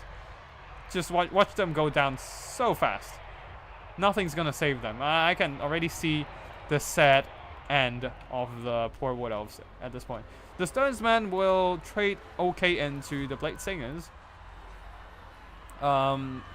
With their Stunsmen and Grave Gods with their anti-infantry bonus will trade well into the Blade Singers. Where is the Fate of Buna? They really need to cast that Fate. Like, Manfred really needs to get out that Fate of Buna right now, because his infantry, just maybe he just doesn't have the magic yet. Maybe, perhaps. But anyways, oh, a nasty breath attack, and half of that Blade Singer unit has been deleted. Which is why you don't really want to bring elite units in against vampire counts. They just have too too much to delete your stuff. Lost Silver Knights are gonna get promptly deleted by the Fate of Buna. They don't have as much health as their mortal variant of their human variant. A Berry Wine is countering the damage, but that might just not be enough. Like, it's gonna keep them alive, but most of the unit is still gonna be gone. Yes, you can see here there half of the HP has been gone, and Vargheists are jumping down to break them. On the other side there, all the Blade Singers have been dealt with by some nice rear charges from the Vargheists. Dryads are still beating down zombies, but they can't really deal with the Stunsmen. While Hunters of Kurnos will be swarmed by will be swarmed by the undead infantry, while these are not Stunsmen Grave Gods, but yes, Dryads can't deal with that either ways, and a collapse from the Vargheists will quickly smash them to pieces. The Lost Silver Knights are still there, still having 2000 HP, as I guess the Berry Wine did counteract the Fate of Buna enough to keep them in the fight, but right now they're gonna fight against Vargheists, receiving a bit of Apotheosis to keep them their health topped up and in the fight. Orion is fighting back-to-back, shoulder-to-shoulder with Ariel here, but he is taking damage. They are doing some good damage against the Terrorgeist in return, but most of the rest of the Wood Elf army are pretty much gone. Some bombardment spells are coming in, whittling down the Stunsmen, but they do have the healing to stay back up. And the Wild Hunters of Kurnos are desperately needed in this fight to deal with the Vargheists. There's one Waystalker at the back here. I assume that is the unit that the Wood Elves are forced to take. You rarely see these guys these days. And the Wild Hunters really need to come over here and kill off these Vargheists, because the Vargheists are doing a lot of damage against the Lost Silver Knights. Instead of like they can't really take down the Terrorgeist and Manfred that soon, so might as well just have those anti-large bonus against the Vargheists and nuke down the Vampire Count monsters. But alas, that is not happening here, and the Lost Silver Knights will eventually get dealt with. Yeah, like if anything, get those Wild Hunters of Kurnos over, deal with the Vargheists, free up the Lost Silver Knights, and get the Lost Silver Knights on top of Manfred with their armor piercing. But right now, that's not gonna happen, and unfortunately, the Lost Silver Knights are gonna be dead. In this guys, there's still a whole full health Vargheists on the far side. Yeah, we'll fast forward here. There's a lot of infantry on the field. Dollars below here, the very clutch spell here, clearing out a lot of chaff, but I don't know if that's gonna be enough. Wild Hunters of Kurnos got stuck in the fight for a little too long here, getting charged by a bunch of stuff here. Also just kind of wrecked their remaining health bar. The Lost Silver Knights are gone. It's only literally Ariel and Orion left, and Ariel doesn't have Soul Stealer, I don't believe. Yep, no Soul Stealer, and she can't really heal herself anymore. Orion will have to carry this fight, but can he do it? Can he do it? Nope, that's army losses. In my defense, I don't play VC a lot, so I don't know what is meme and what is not meme. Vargheists is a meme, let me tell you that much. But yeah, I mean, like, Vampire Counts is mostly really strong, except a few meme units. Like, no, like, I feel like the only meme unit on the, like, there are 3 meme units on the Vampire Counts army: Terrorgeist, Vargolf, and the Black Coach. The rest of the rosters are all fine for what they are. Like, Black Coach doesn't do, like, Black Coach since the beginning of Total War Warhammer does fuck all. So nobody ever brings them, except when they're just trying to troll. Vargolf has shitty attack animation and shitty leadership. They just don't hit for whatever reason. And Terrorgeist having the same issue. They don't even have the charge impact of a dragon.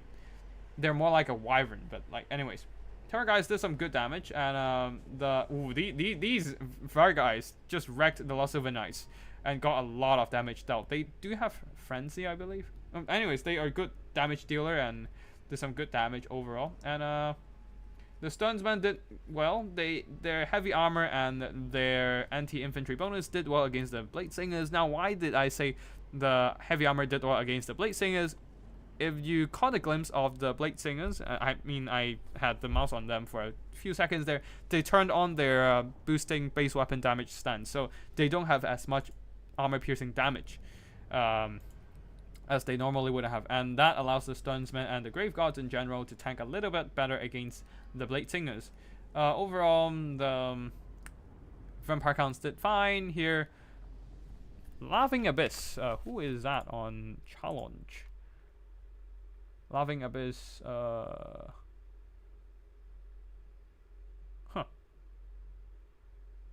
Not sure who is that. Huh.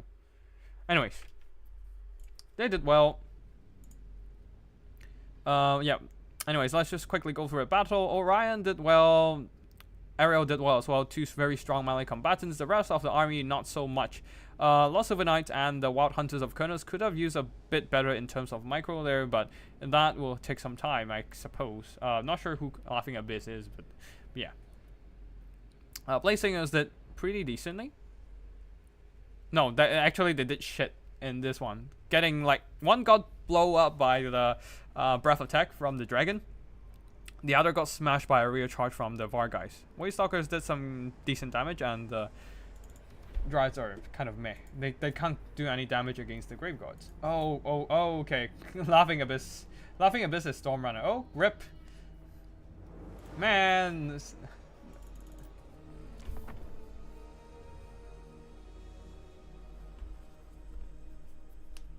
The Terra guys and the Vargovs were the force units? Wait. Vargovs. Those are Vargeist. Those are not Vargovs. Dude. Dragonborn. Koala Duck. You brought the wrong units. Vargovs are not Vargeist. Or you said the wrong units. Like, I'm pretty sure Vargeist is not on the wheel, right? Yeah, it can't be on the wheel. What the fuck? Bruh, you brought the wrong unit. Those are Vargeist, not Vargovs.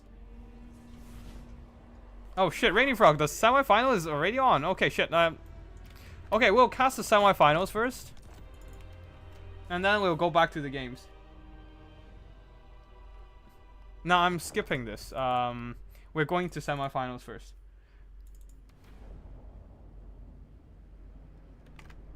Bruh. Vargeist are not on the wheel. Those are Vargos are on the wheel, and Vargovs are the ground units. Anyways, Seapow, you're not getting away from this one. I am gonna cast the battles live first, but I'll go back to the recordings.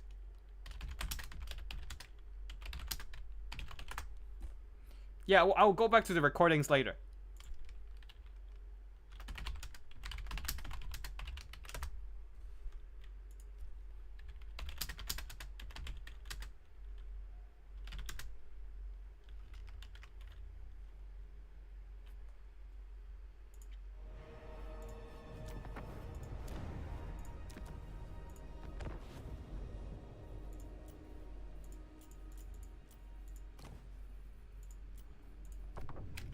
I assume this is it.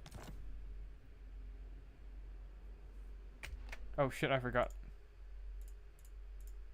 There we go. Okay, that's Koala Duck versus Moor, I think.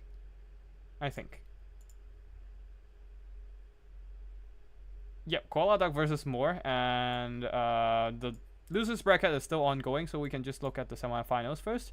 And the winner, like the final round of the losers bracket will also be the other semifinals.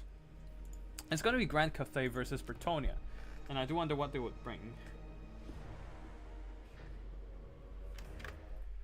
So, let us have a look at the units available to both factions.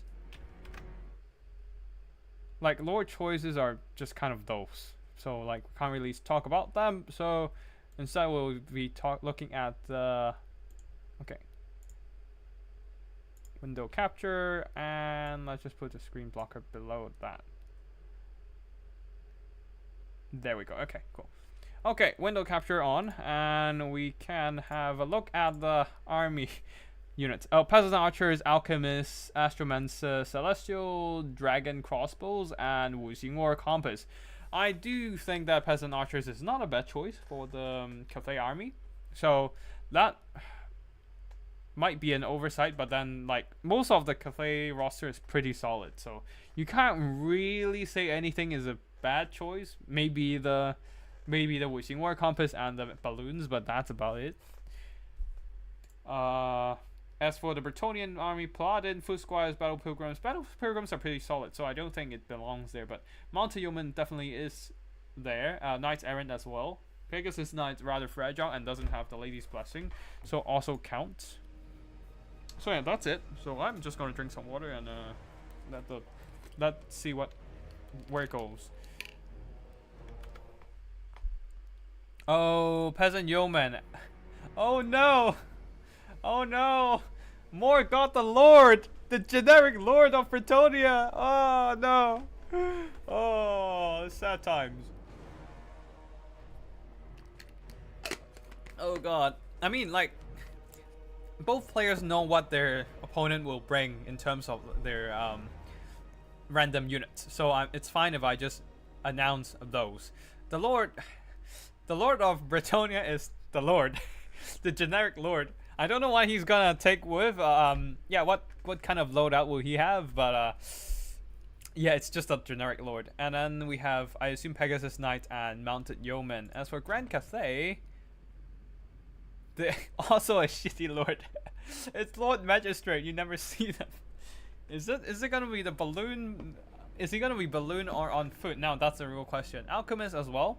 That is the pick, and I believe it's also Celestial Dragon God. That is gonna be the random units.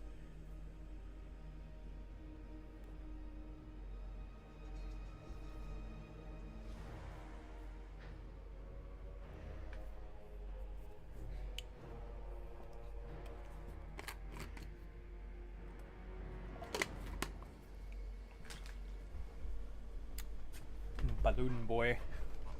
We might be able to see some Balloon Boy today, but maybe not. Maybe we do, maybe not. But either ways, we're seeing some generic Lord fights.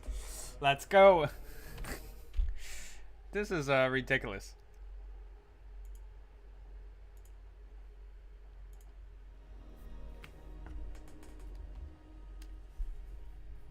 Now both players are just building their armies.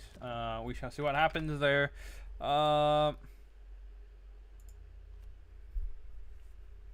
Okay, give me a second here. I'll be going quiet for a bit. I need to check out the replay file sent in by the players. And we'll be casting them later as well. So yeah, stay tuned. The loser's record is gonna be on for a little longer, and we'll have some time to cast those uncast games before we move on to the next semifinals, I do believe. I don't usually, okay, to be honest, I don't usually use the double elimination format because it sometimes it's just a little bit too long. It's just a little bit too long, so I just don't usually use them. But it gives everyone more chances to play, especially in like a speedrun format with best of ones like these. Players can just go for multiple games instead of just one and done. So it's nice. It's nice to have a bit of a break. Break up a bit of the routine. But yeah, the Grand Cathay army versus Bretonian army, both having shitty Lord choices, and that's gonna be funny. Exactly what this meme tournament is for. I do wonder what kind of changes will these two powerful factions face in the next patch in the 4.0, where CA might or might not fuck them up. We will never know. We really would never know what CA would do next. So let's see. Like, oh, sometimes I just don't quite look forward to things that they're trying to bring over. Oh, Spoof versus Nurgle's PA in, like, okay, I give me a second there.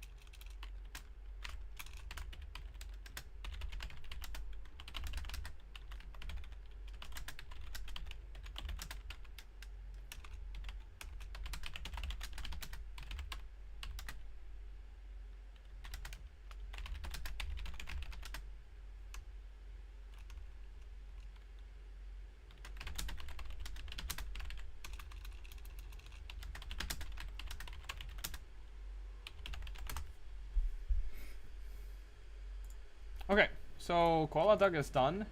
Definitely having Celestial Dragon, either the melee ones or the shooty ones, as their army pick, and also the Alchemist, a Lord Magistrate leading the army as well. On ODM side, on Moore side, it will be the generic Lord, a Pegasus Knight, or maybe two. They can bring two or more, if the rules allowed, I do believe. And then we have the Mounted Yeoman.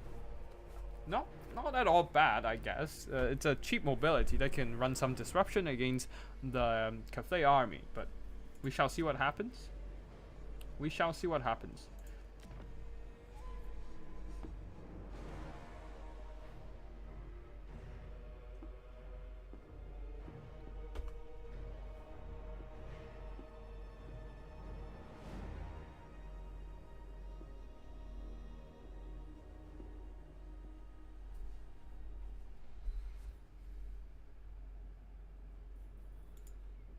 Are they done?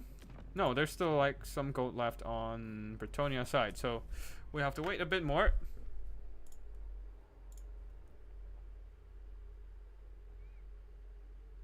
Oh, yep, we are done and we're going? Nope. There's a bit of delay on the damn stream. Okay, we are waiting.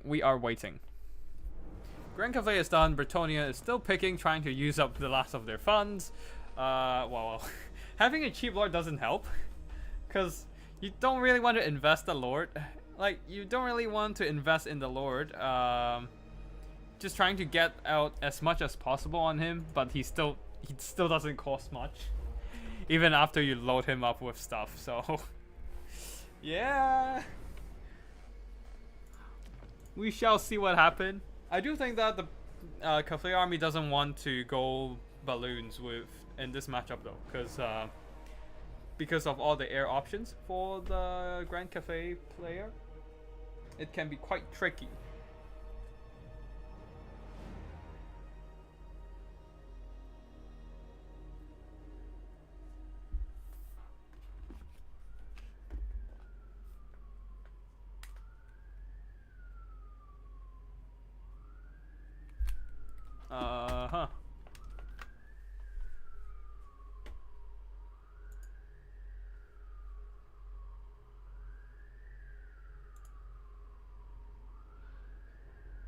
Okay, looks like Bretonian's ready, and we're good.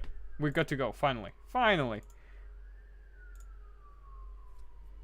Like, the Grand Cafe army is going for a bit of a boxy build. 4 Jade Crossbows with shields, 4 Celestial Dragon Gods, and a Green Guardian, leading the army Alchemist and a Lord Magistrate. 2 very cheap characters, giving them the funds to afford a Green Guardian and the Celestial Dragon front line. At the back there are some 4 Peasant Long Spears and a Peasant Horseman. For the Bretonians, it's going very cheap on the leadership here. A Lord, but it's not the cheapest it can go. It actually has a Hippogriff mount. There's also the Pegasus Knight, not the royal variant, just the regular variant. We also have a Damsel of Life for the healing, of course. Very standard stuff there. Yeah, on a Hippogriff. This is 1,500 gold, and this is not gonna be great. like this is 1,500 gold. It's gonna be kind of shit, but yeah, we'll see. A front line of men-at-arms and mixed in with battle pilgrims and foot squires. Grail Knights.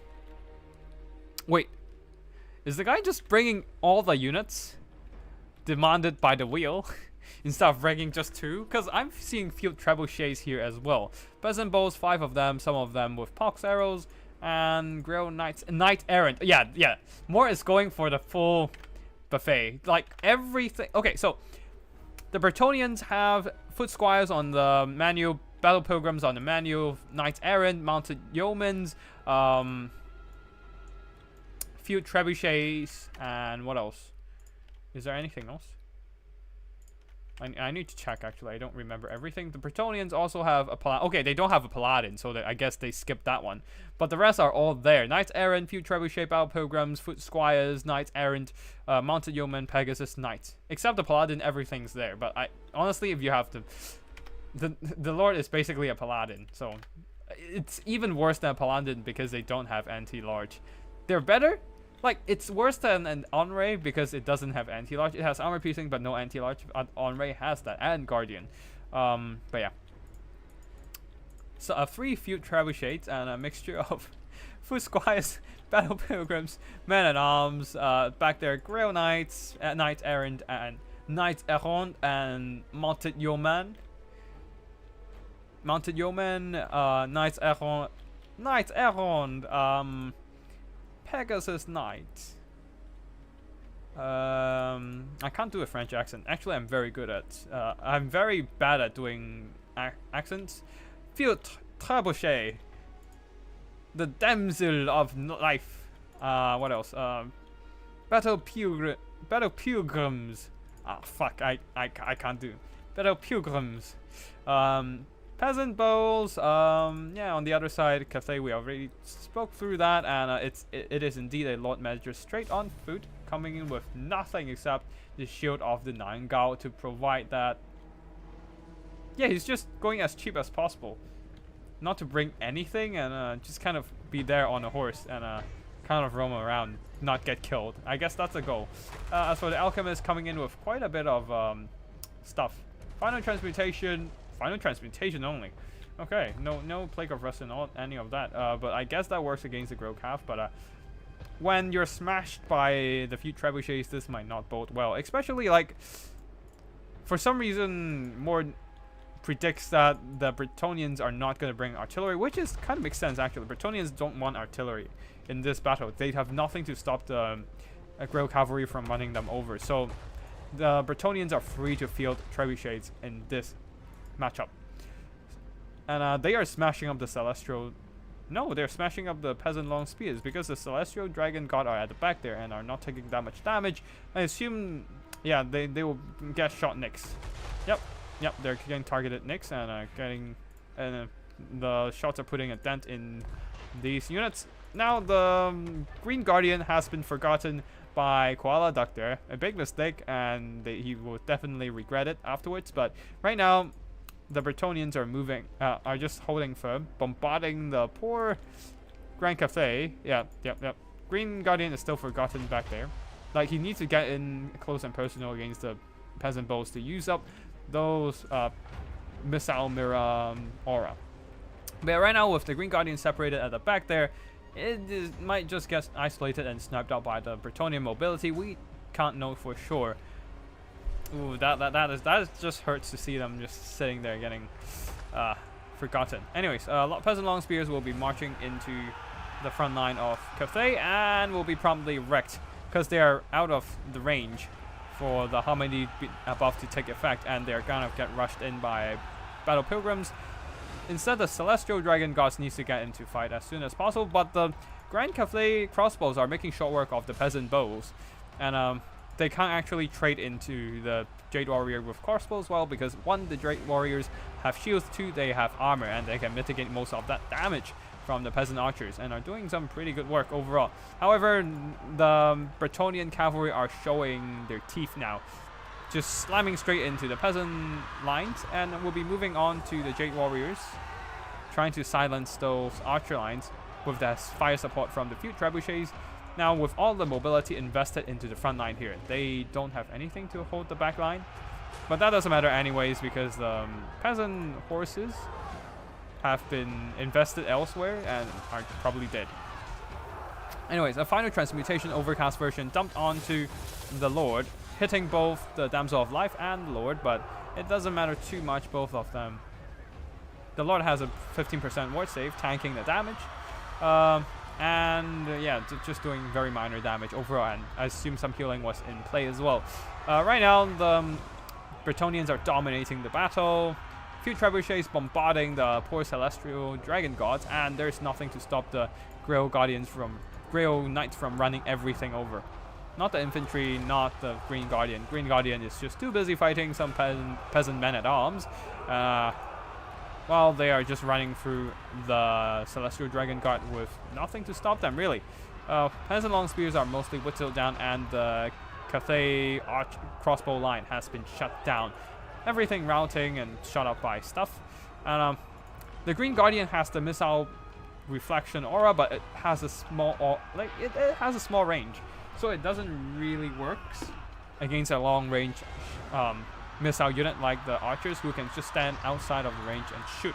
It works well into something like a Marauder Cavalry though, so there's that. But overall, things are not looking too great for the Cathay army.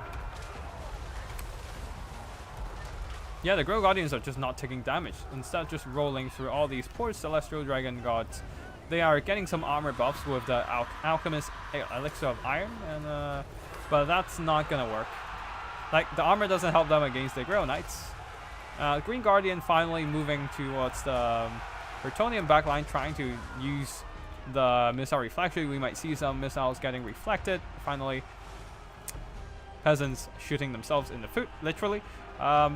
But yeah, things are not looking great here. Celestial Dragon God, some of them are still healthy, but there's just nothing to stop the Grail Knights and the Pegasus Knights from running them over and over. And especially on top of that, like there's a lot of field trebuchets bombarding them from afar, doing some very nasty damage. Now the peasant archers are trying to shoot, but they are just getting shot in the face once more. Like, basically the missile aura works in a way that as long as the units are firing within the range of the aura, they will have their missiles reflect back at them. And indeed, it is doing a lot of damage. It's basically point blank shot against themselves. More effective than regular missiles, if anything. But yeah, these guys are not affected, but these guys are, and they're just kind of slowly whittling themselves down, while the final transmutation are draining away the health of surrounding units. But somehow the Lord is just not taking much damage overall.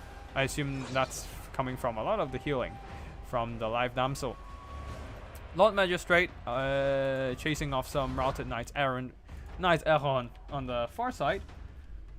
But yeah, it doesn't want to stay on the far side for too long. It only has 78 speed and will be caught up by Grail Knights and killed if he's not careful. Things are looking more and more dicey for the Bretonnians. No, not the Bretonnians, for the Grand Cathay army, as the Green Guardian is slowly being worked down by a combination of peasants and lord. Now the Grail Knights are charging in. Oh, a nasty charge damage impacting on the Green Guardian here, quickly taking down his health to a dangerous level in an alarming rate.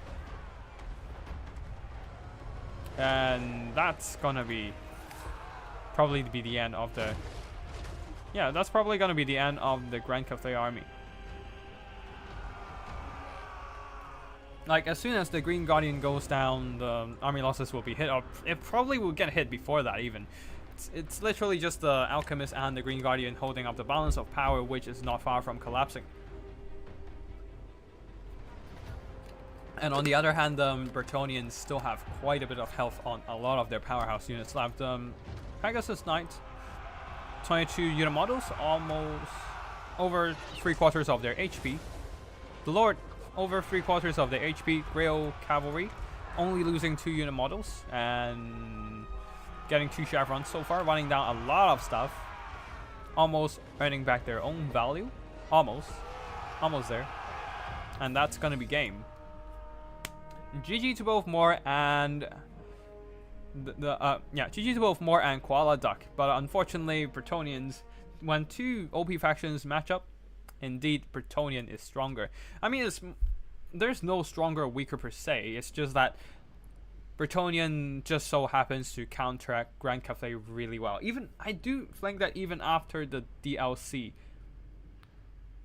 Bretonnian will still do well into Grand Cathay if the Grail Cavalry are not nerfed in general, because the DLC doesn't provide the units that Grand Cathay need to deal with the Bretonnian Cav. Yes, there are some single entity monsters on the menu, but that's not gonna stop the Grail Knights. What might be able to stop Grail Knights is if Yuan Bo has the Net of Emmentalk. Now that might just be able to trap the Grail Knights and allow the halberds the anti-large infantry to trap, to surround and beat down the Grey Knights. Anyways, for the army performances here, Grey Knights doing Grey Knights things and taking minor damage, minimal damage, while running over everything on the Grand Cafe side. Infantry didn't do much, mostly just the artillery, because exploiting the fact that Grand Cafe cannot field artillery against Bretonnians. Yeah, they have free reign here, and Grand Cafe doesn't have the ability. Yeah, they don't have the ability to deal with They don't have the mobility to harass, to counteract the Bretonnian cavalry.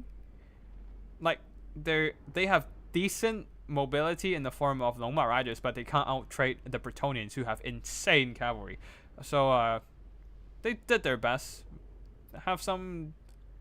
But yeah, mostly the infantry just had a poor time handling the Bretonnians. So GG to both players, and congratulations to Moore for moving on to the finals. But I do believe that the losers bracket is still going on. It is indeed still going on. So we are going back into the replays. And we might just be speedrunning this with a bit of a fast forward. So CPOD, you're not out of this just yet. You're not out in the clear. We are going back into the replays. And next up is your battle. And you're gonna cringe so hard. But yeah. So Sipa going for Khorne. Their lord choice is the Demon Prince of Khorne. Coming in with the Chaos Shrine. And I believe it's the Soul Grind. It's either the Soul Grinder or the Nurgle Shrine. I do tend to believe that it's the Blood Shrine. The Chaos Shrine is there, but also I believe that is the Skull Motor, the Chaos War Shrine, and the Blood Shrine. So let's see. Khorne, Chaos War Shrine. Hey Lucina, how are you doing? I believe you're playing in here as well, right? So hope you're enjoying it, or you've enjoyed it. I don't know how far you've gone. So, but yeah, Soul Grinder and Chaos War Shrine. There is no Blood Shrine of Nurgle. So, no Blood Shrine of Khorne. So the Blood Shrine of Khorne is a voluntary choice. For the rest of the army, Minotaurs with great weapons, Blood Letters of Khorne. Okay. So I guess the Soul Grinder is a voluntary choice, and Blood Letters was a forced choice, or maybe not. There are three. Okay, Blood Letters are probably a voluntary choice. 3 Blood Letters, Marauders of Khorne, and yeah, the Demon Prince. On the other side, the oh, I need to turn off the wheel. It's slowing down my GPU for some reason. Anyways, for the Dwarf army, a front line of miners with blasting charges, a couple of Dwarf warriors, Giant Slayers, 3 Thunders, and a couple of Giant Slayers on the flanks, 2 Dwarf warriors at the back. And we have Grombindo, Runesmith, and that's it. Wait, what are the meme choices? I don't get it. Wait, we have a Gyro Bomber. That's certainly the meme choice. And the fact that the Khorne army doesn't have an Air Force today or any missiles makes it actually a very good choice. But yeah. Organ guns, gyro, iron drakes, hammers, iron breakers, runesmith. Runesmith isn't a bad choice. What do you mean as a meme? Rainy for all. What?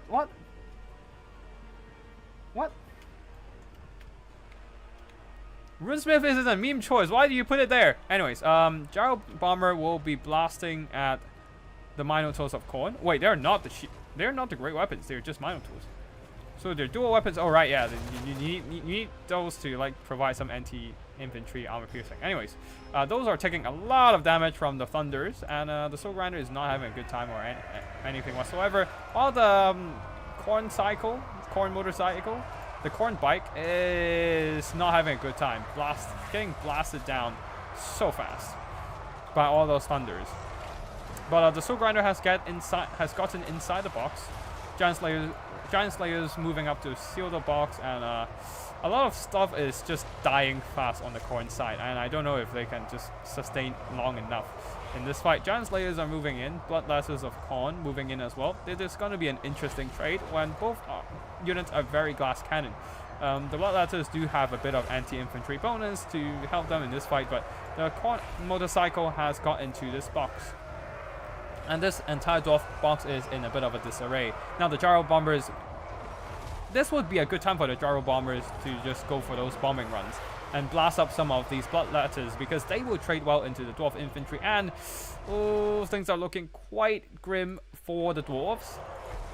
Their entire box has been disrupted. The Minotaurs are being worked down fine by the Giant Slayers. I do think that the Giant Slayers are an interesting choice in this particular instance.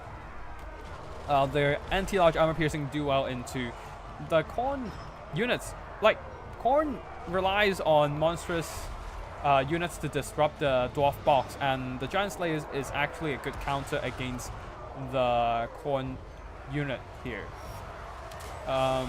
But yeah, overall, balance of power is in the favor of the Khorne army now. Giant Slayers are fighting to the death, and they will trade well into the Chaos War Shrine and the Minotaurs of Khorne and the Soul Grinder. Basically trade well into most of the stuff on the Khorne side.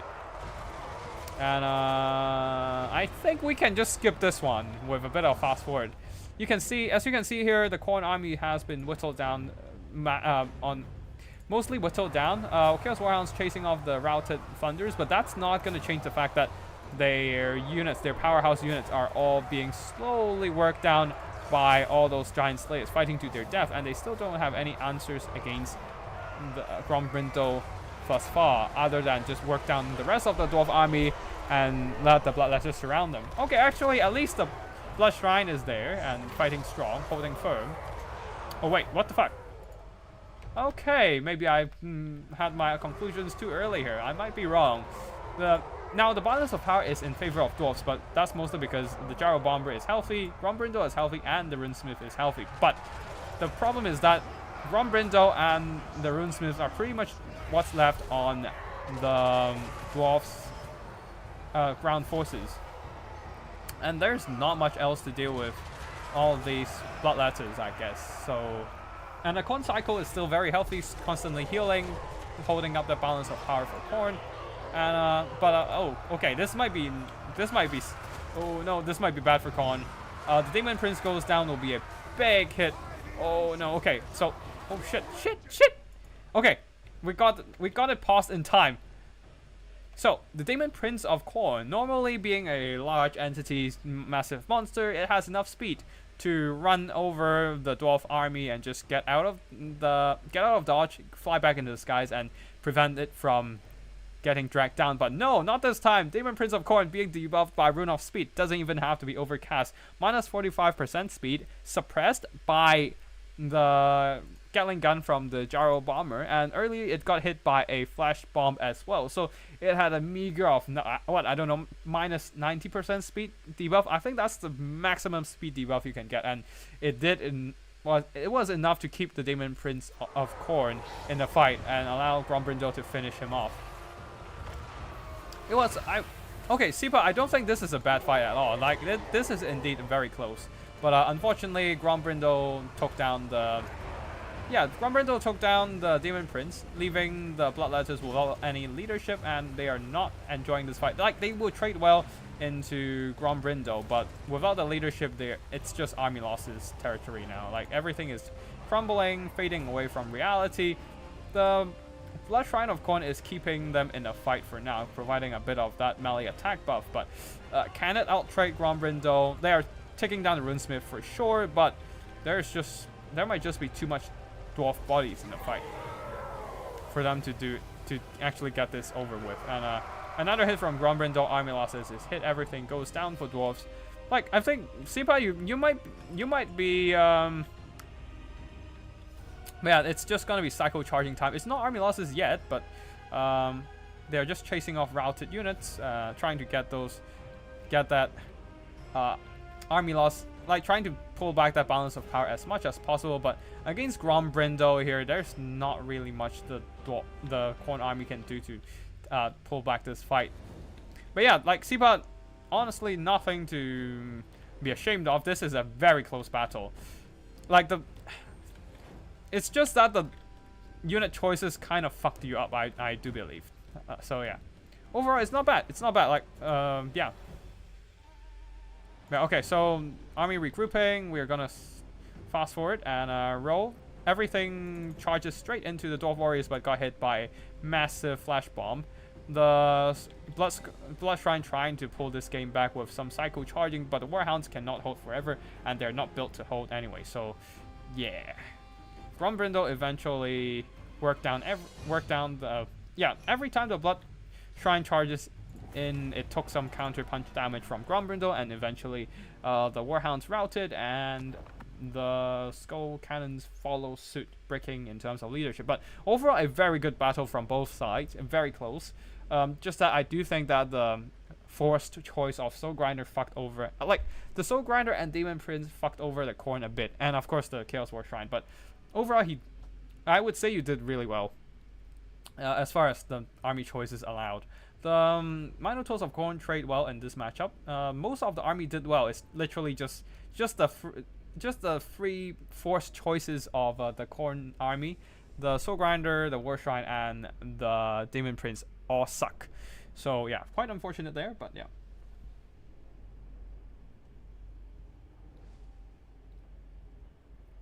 Now dwarves, oh, Lucina. Oh, you're Pegas. Okay, Lucina, Jarl Bomber and the Rune Smith. Okay, yeah, makes sense. Grombrindle carried the game in late game with his unbreakable trait and just good melee stats and flash bomb. Don't forget about that part. Jarl Bomber earned back their own worth, and the Giant Slayers did really well in this battle here, cutting down all the giant units, the War Shrine, the Soul Grinder, and the Minotaurs of Khorne. Unfortunately, though, the box wasn't quite held together, and everything just got ran over by the Khorne bike. Dwarf Warriors and Miners with blasting charges didn't do much here. So yeah, there's that. Nurgle's PA versus Moore. We might have to like speedrun this because according to Nurgle PA, he forfeited earlier. So anyways, we shall see what happens.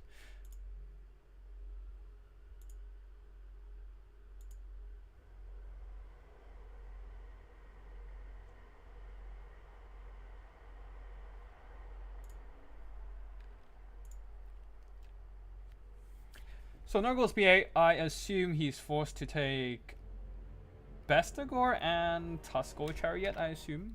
I don't know. I need to check the Beastman wheel again. Yeah, Bestegor and Tusco Chariot. Most of the army otherwise is quite meta. Sons of Goros, okay, that's interesting. But Sandagors with throwing axes, Minotaurs with great weapons, Butchers of Kalkan God, and a front line of Angor Spear Hurt and Sandagors. Leading the army, a very nice Great Brave Shaman of Wild, or Great Brave Shaman of Traderkin, literally the only thing that he takes. Wait, since when does he have physical resistance? I don't remember that, but anyways, there is that. Glade Riders on the Elfin side, going for some kiting action. Wild Hunters of Kurnas. We have the Firebark Elders leading the army. Durfu, the Tree Papa, Tree Daddy. Winterheart Guardian Dryads, and Wild Riders with shields. Wait, what? I don't see any bad units here. And ironically, I guess Tree Kin and Glade Riders, I assume, but wait, who is this? Who is this matchup again? I need to check. Sorry. Let's see.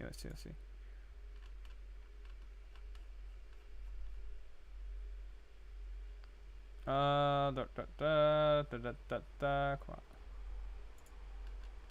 Okay, Nurgle PA, Slaughtermasters, Sepa versus Spoof.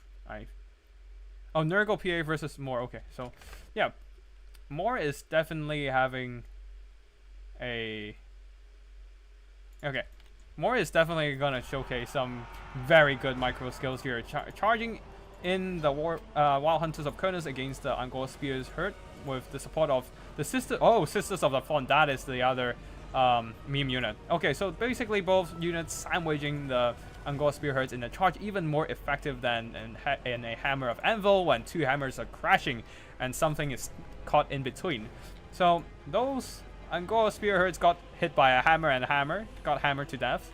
And while the Glade Riders are whittling down the Sons of Goros and whatever, I mean, just whatever units they can get their hands on, while the Wild Hunters of Kurnos are very on point with their Psycho Charge, catching those Angora spear herds right as they recover their stance. But unfortunately, they are taking some pretty noticeable damage in the charge. They are quite squishy after all, and there's no healing on the Wood Elf side to keep them healthy and sustained.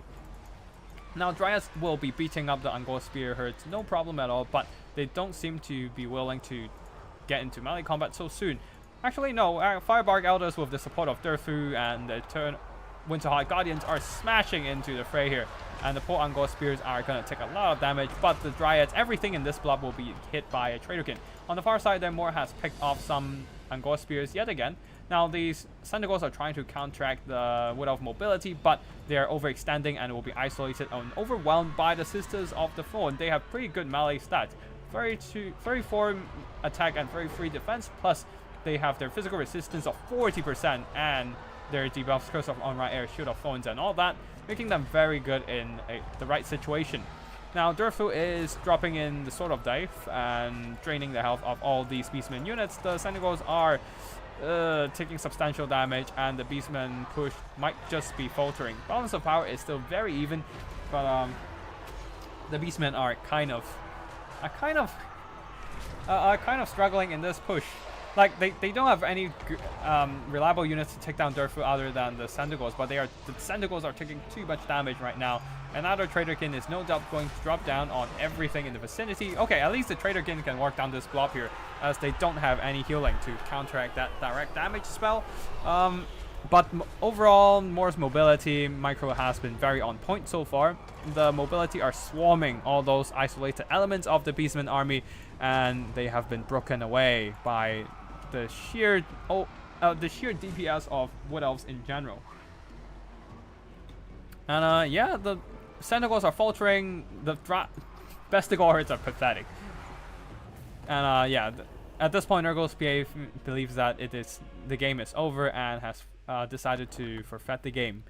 Rather early, I would say there's still some hope, but considering that the Sentinels are on a mass route on the flank, I do believe that this is not at all uncalled for. Like, it's not totally uncalled for. Yeah, like, most of the damage dealing units to counteract the Wood Elf mobility has been dealt with. The Glade Riders are free to just sit back and kite.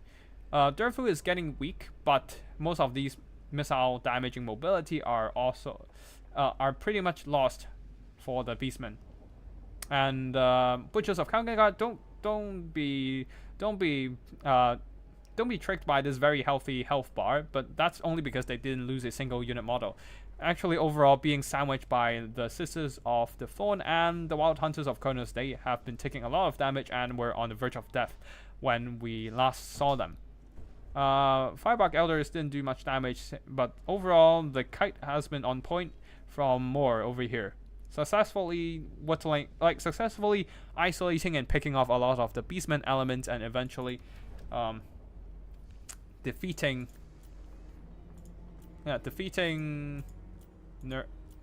Nurgle's PA. Well, we've seen Lucina now. Sipa versus Spoof. Now, I do believe that is the loser's bracket. So Sipa versus Spinny Vinny, which is, I have no idea who that is. So let me just quickly. Oh wait, no, that's Sipa versus Spoof. Yeah, that's exactly who they are. And anyways. Okay. Let's see. Sipa, Spoof, Rainy, round 3. Okay, cool.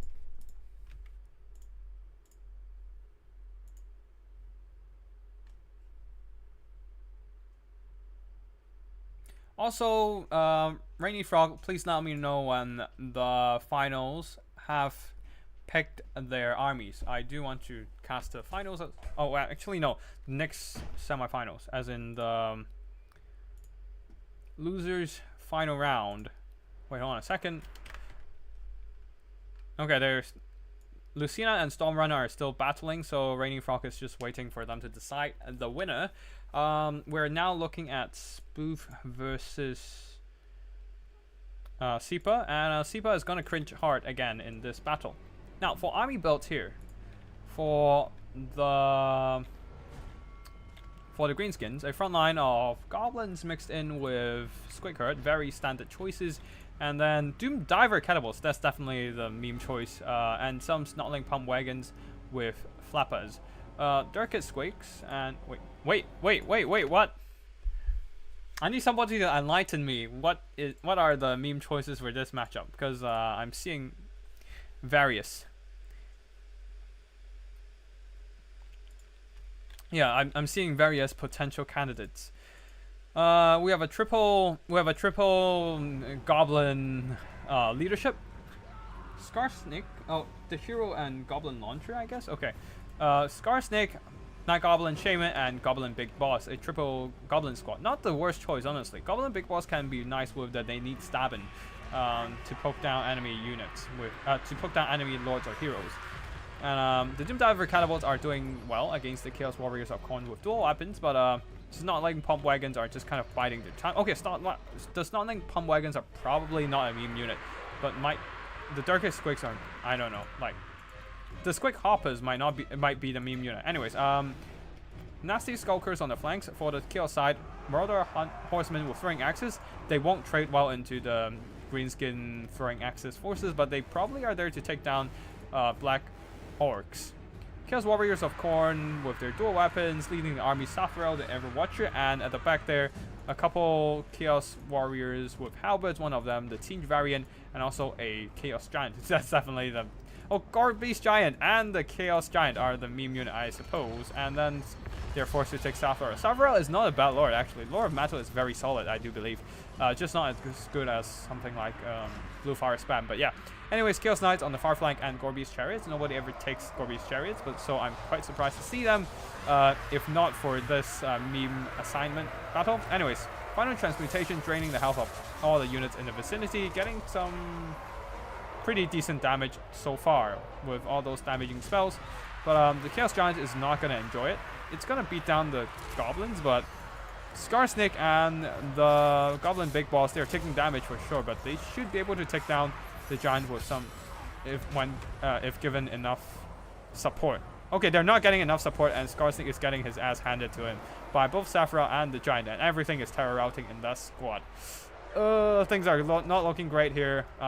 There's nothing to hold back the Chaos Giant, and the Snotling Pump Wagons are getting grind down by the Halberds and the Chaos Warriors as well. They have anti-infantry and armor piercing. It's just that the Chaos Warriors are a tad bit too elite, and they are getting hit by the Safarel's spell support as well. And yeah, Sipa, I do think this is not the formation you would want in this battle here. There are too many gaps for mobility to move in. Like, these Doom Divers are very exposed. Like, instead of the elite cavalry, you might want to go wider with more units. Like, the Squig Hoppers doesn't do the job they're supposed to do anyway. So, like, okay, they're trading. Wait, they're trading. Okay, there's the Nasty Skulker supporting. So they're trading okay into the Chaos Knights for now. But after that, they are gonna get fucked. They are gonna get fucked by everything else on the field.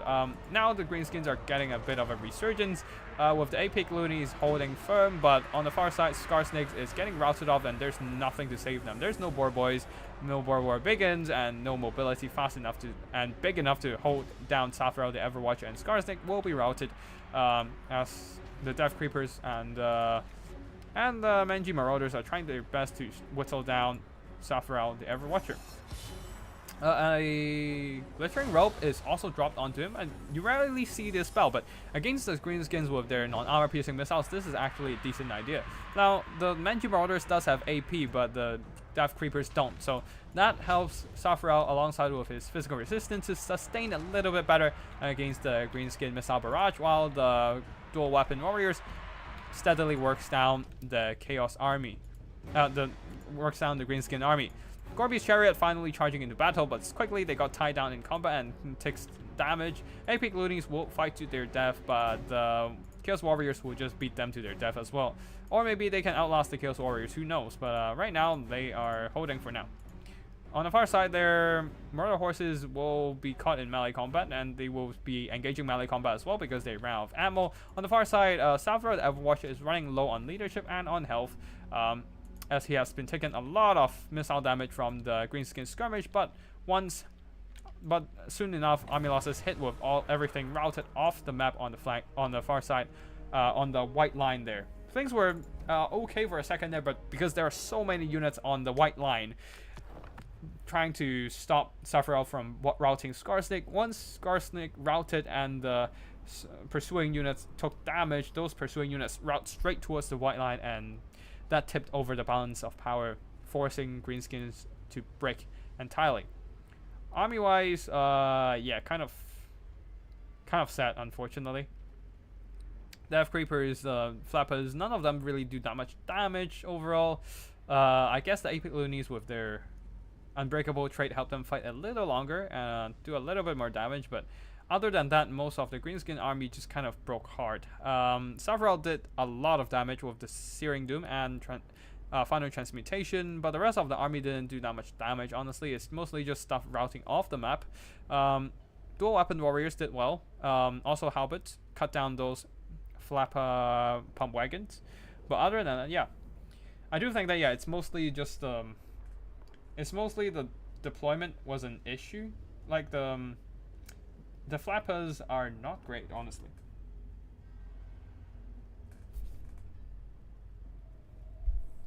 The pump wagons are not great, not great.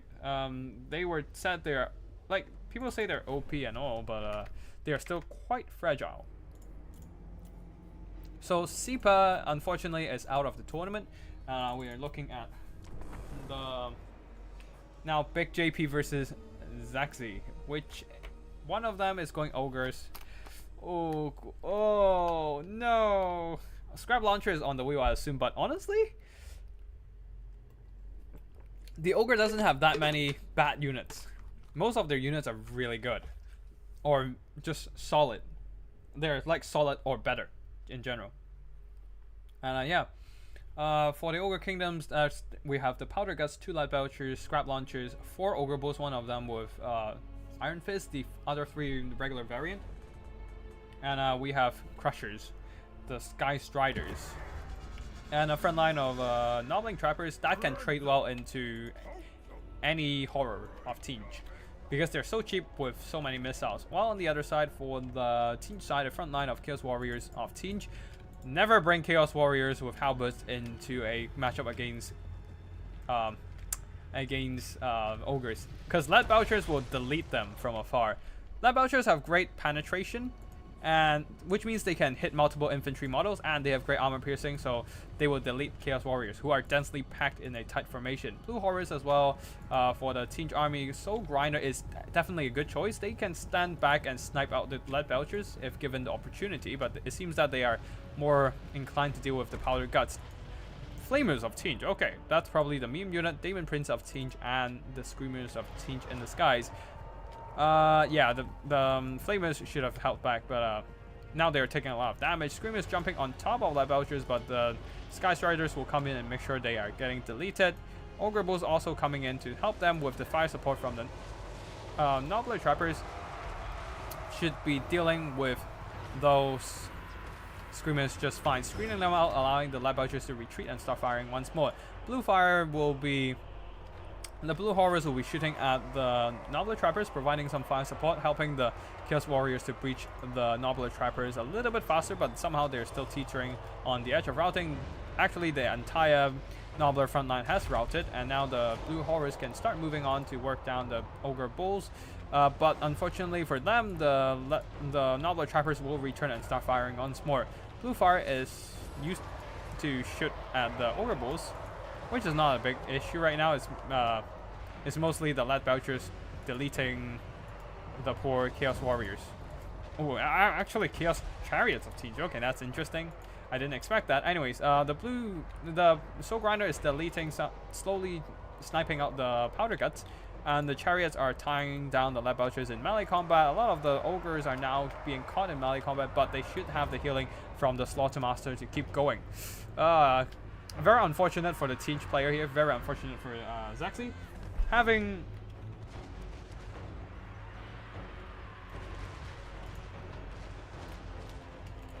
the lead belchers, yeah, having the lead belchers. Sorry, where was I? Sorry. Got distracted by a chat. Anyways, lead belchers are now shooting at whatever they can get their hands on, just trying to blast down the Demon Prince of Tinge, who is getting in melee against the lead belchers. So the powder guts are actually rolling in to fight him. If they're losing that combat, they will receive that massive 24 melee attack, defense, and attack and defense buff. So either way, it's not going to be a good fight for the Demon Prince. On the far side there, Screamers are still hounding the lead belchers, while the Flamers have been held back, trying to bide their time and find a suitable opportunity to blast down the Ogre army. Dragonborn, the Warriors of Chaos build was illegal. There are 5 marked units again instead of 4. Rainy Frog, I don't know if you're watching the stream, but you might want to deal with that, or like, honestly, the general principle for me to deal with like rule breaks and whatnot is usually just if somebody raised that as an issue, I will deal with it. Like, I will try to make a judgment and see if they want to replay or rematch or anything. But in this casual tourney, I do incline to just, like, if it doesn't have that much of an impact, it's just kind of let it be. Like, I don't know. Anyways, for the battle here, things are not looking great for Tinge. They are trying to push the lead belchers and whatnot, but their mobility are steadily dealt with. Yeah. Chaos Chariots of Tinge are kind of rolling through the numbers. Actually, it's not a bad pick here. Like, I guess they can deal with chariots just fine. But the Powder Guts are the Blue Horrors are trying to tie down the Powder Guts, but that's not gonna do much against this very good 50 melee attack and defense unit. So, yep, that's gonna be the end of. I do believe that might just be the end of the Ogre Kingdoms here, as the Lead Belchers and Powder Guts can just shoot at everything from afar and work down the Tinge army. Like, they're just. This is why the ogres can be very good, because they can be a very good kiting army with their very strong missiles, with good enough speed to stay ahead of infantry, while their cavalry can deal with any enemy cavalry. Oh, okay. Okay, cool. Yeah, that's fine. That's fine. Thanks for pointing it out, though. Like, sometimes, as a tournament host myself, I just kind of I'm kind of dismissive of these kind of minor rule breaks, because like, I mostly host meme battle tournaments, and they don't really have any consequences. There's no like stakes in there. There's no monetary prizes, and it's just everyone trying to have fun. So like one unit accidentally being added into there, it's like fine, I guess. But yeah, for the army overall, we have the Sky Striders doing absolutely amazing, wrecking everything they charge into. Like, I assume they even do well into the Chaos Warriors. Like, if they just charge straight into the back of the Chaos Warriors, their impact damage would definitely destroy them. Powder Guts and Lead Belchers all did fine, and even the Scrap Launchers did some okay damage. Not the greatest, but okay damage. Ogre Bulls did fine, traded well into the Screamers, just beat down the Screamers, beat down anything that is not heavily armored on the Tinge side, and even if they're heavily armored with the support of certain units, they are still able to just win out the engagements and chase down the routed units. And yeah, just unfortunate for Zaxi there, Big JP rolled a Slaughtermaster. If it was any other character, it might just be very different. But yeah, Slaughtermaster, not great. Demon Prince of Tinge here, not much. Unfortunately, as I said before, Chaos Warriors of Tinge, like, you never want to bring Chaos Warrior, like, you never want to bring Halberd infantry against Ogre Kingdoms as any Chaos army, because Lead Belchers will shoot up everything you have. Like, they're just too slow to threaten the Ogre Kingdoms. Before they can even get into melee range, the Lead Belchers will just blast them into pieces, and then you just lost your melee power. The Flamer did well, though, for somehow. I'm surprised. But Screamers, one of them did fine, the other not so much. And the Blue Horrors, they got some good damage into the Ogre Bulls and the Nobbler Trappers. But overall, unfortunately, it's just Ogres are too strong, man, too strong.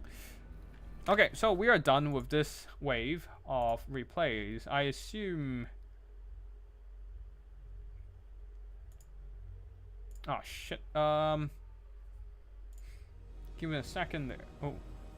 Okay, next up, Salinator and Spoof versus Rainy. Give me a second. The neighborhood is having somebody blasting music in full volume. I'll have to close the windows again.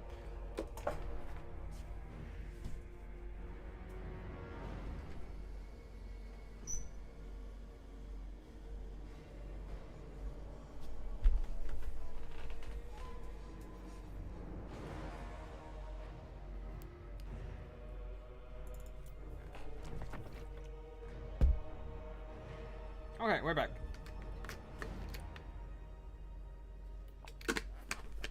Nurgle's PA versus Silinator. I can tell already which ones are the Lizardman meme units. They have rolled a red crested skink chief, and we have a regular skink chief and a carnosaur, feral carnosaur in the fray. Now, red crested skink isn't a bad idea, I suppose, to work down those armored crabs, but this might be a bit dicey. We have another Siren on the battlefield as well. But anyways, let's just go through the army builds one by one. Skink Cohorts mixed in with red crested skinks on the flanks, and then we have some sacred Croxagores, Boxagores to roll through the enemy front line. Umbro Tide. We have a red crested skink chief leading the army, feral connoisseur accompanying him, and a skink priest of beast. And let's see what else on the vampire side, who is already firing with a front line of pistol mobs, sirens. At the back there, more zombie mobs, some of them with handguns. One of them the black spot, and then we have some zombie pirate deckhand mobs, two of them these halberd ones, and also the Lamprey's Revenge, two animated hulks, and Silostra Direfin. Sirens are holding the front line. Oh, okay. This might be a mistake here with the skink horse charging straight into combat instead of using up their javelins. And they're immediately routed off by the terror from Silostra. And now with the lack of units overall... Oh, excuse me. Anyways, with a lack of units overall to deal with the black spots and all that, they're just kind of... The handguns are just free to sit back and fire, summon... Oh, a Flock of Doom, but they're not hitting much. Yeah, the Skink Chief is shooting, and with the Carnosaur, they're beating down Silostra together, and she doesn't have much healing. She doesn't have any healing. She doesn't have the Lore of Vampires after all. But the damn Knights Errant are rolling through the Skink front line, doing some really good damage, but they will be beaten up by the Magic Power Fists. The Umbro Tide also sneaking into the back line, blasting away at the Zombie Pirate Gunnery Mob. A pretty good use of these stalking mobile anti-large units, but they're kind of doing an anti-infantry role. That is also because the explosions are quite effective against unarmored missiles, but right now they want to back off because the handguns are going to make short work of them with the armor-piercing shots. They have heavy armor, but yeah, they don't have any missile resistance. No scaly skin, despite being literally a lizard. I guess the skills are not big and tough enough. But anyways, Sacred Boxagores trading against Lamprey's Revenge. Not the greatest engagement for them because they're getting shot by shotguns. Zombie Pirate Deckhand mobs are also grinding them down. And the Rotting Leviathan, the big unit that I forgot to mention in the beginning, rolled in and just beat down everything and terrify them. Oof. Things are looking quite rough for the Lizardmen as their push is faltering.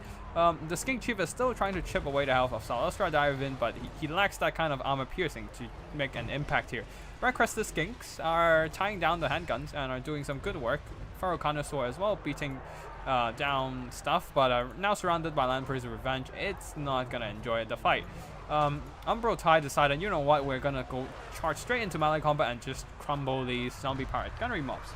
And she'll be able to deal with them quickly in a hurry and free up the Umbro Tide once more to start shooting. But things are not looking great for the Lizardmen. They are beating down the zombie pirate gunnery mobs, that kind of mobs over here. Might be able to free up those skink cohorts with their javelins and start shooting at the massive rotting leviathans. But right now they need something, really need something to like handle. Yeah, they really need something to handle the large targets here, especially the self-healing Lamprey's Revenge. The Umbro Tide would be a great target, but they need to remember to turn off that melee mode that they were engaging for a second, and now they are engaging now with the shooting. So this is going.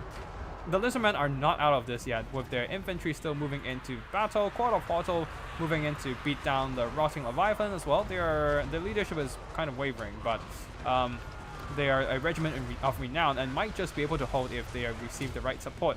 Anyways, at the back there, zombie summon trying to tie. Ooh, a crab summon. That is nasty. Salastra actually saved up the crab summon until now, and trying to tie down and trap in those Umbro Tide. And indeed, a few models are trapped in by the crabs and are unable to pull out of the fight. Anyways, Flock of Doom are continuously draining away the health of the zombie pirates, and a little bit of a Tide Call, blasting these skink cohorts with their javelins, and now they're being persuaded to retreat. So that Umbro Tide are once again exposed, but the Sacred Oxygores are here to tie down the crab. And it's just a crab blob now, as the black spots are tied down by red cresteds and red crest skinks and skink cohorts. These skink cohorts really need to just throw their javelins, man. Those javelins can make a difference in this kind of late game scenario. And the Umbro Tide are shooting at the rotting Prometheans, but that might be a mistake in the targeting priority, but because they will disappear, and these ammo are just kind of wasted on these fake crabs. Like, anyways, on the far side, now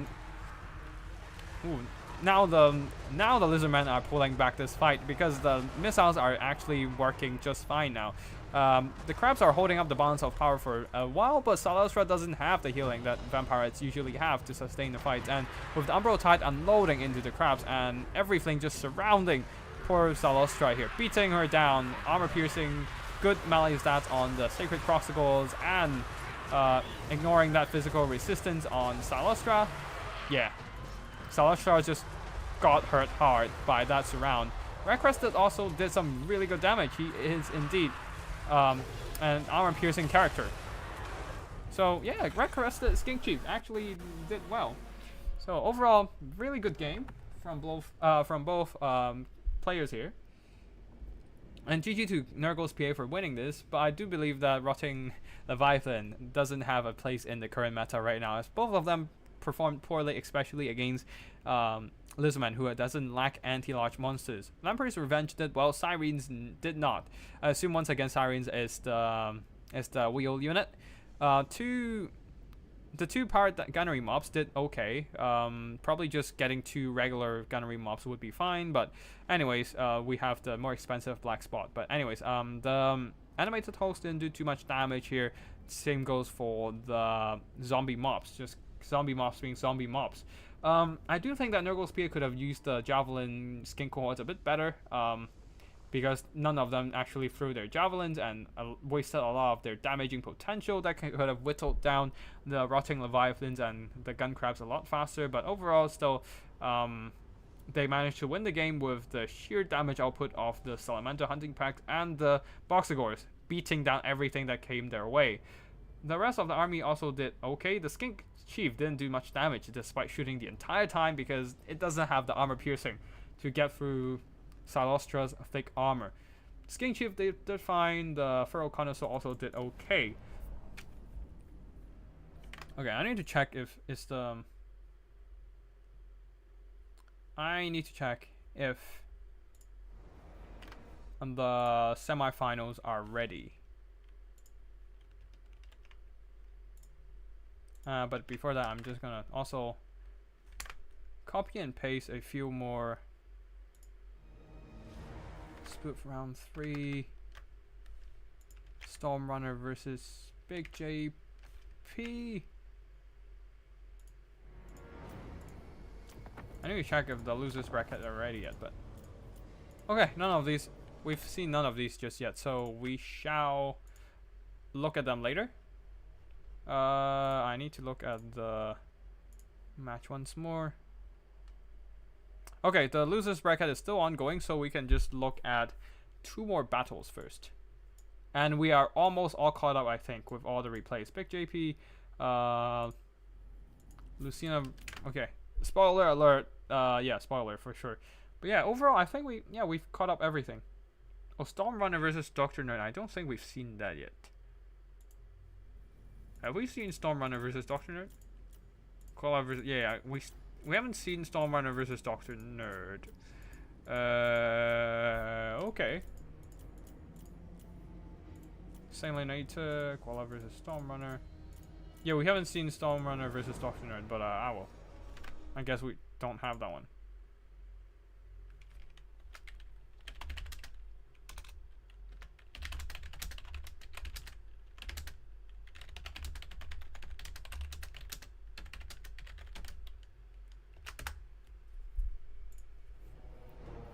That's Stormrunner versus Salinator, versus Koala Duck as well. Okay.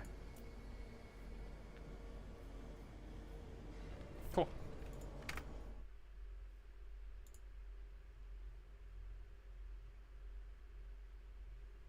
Did I miss any? Oh, wait.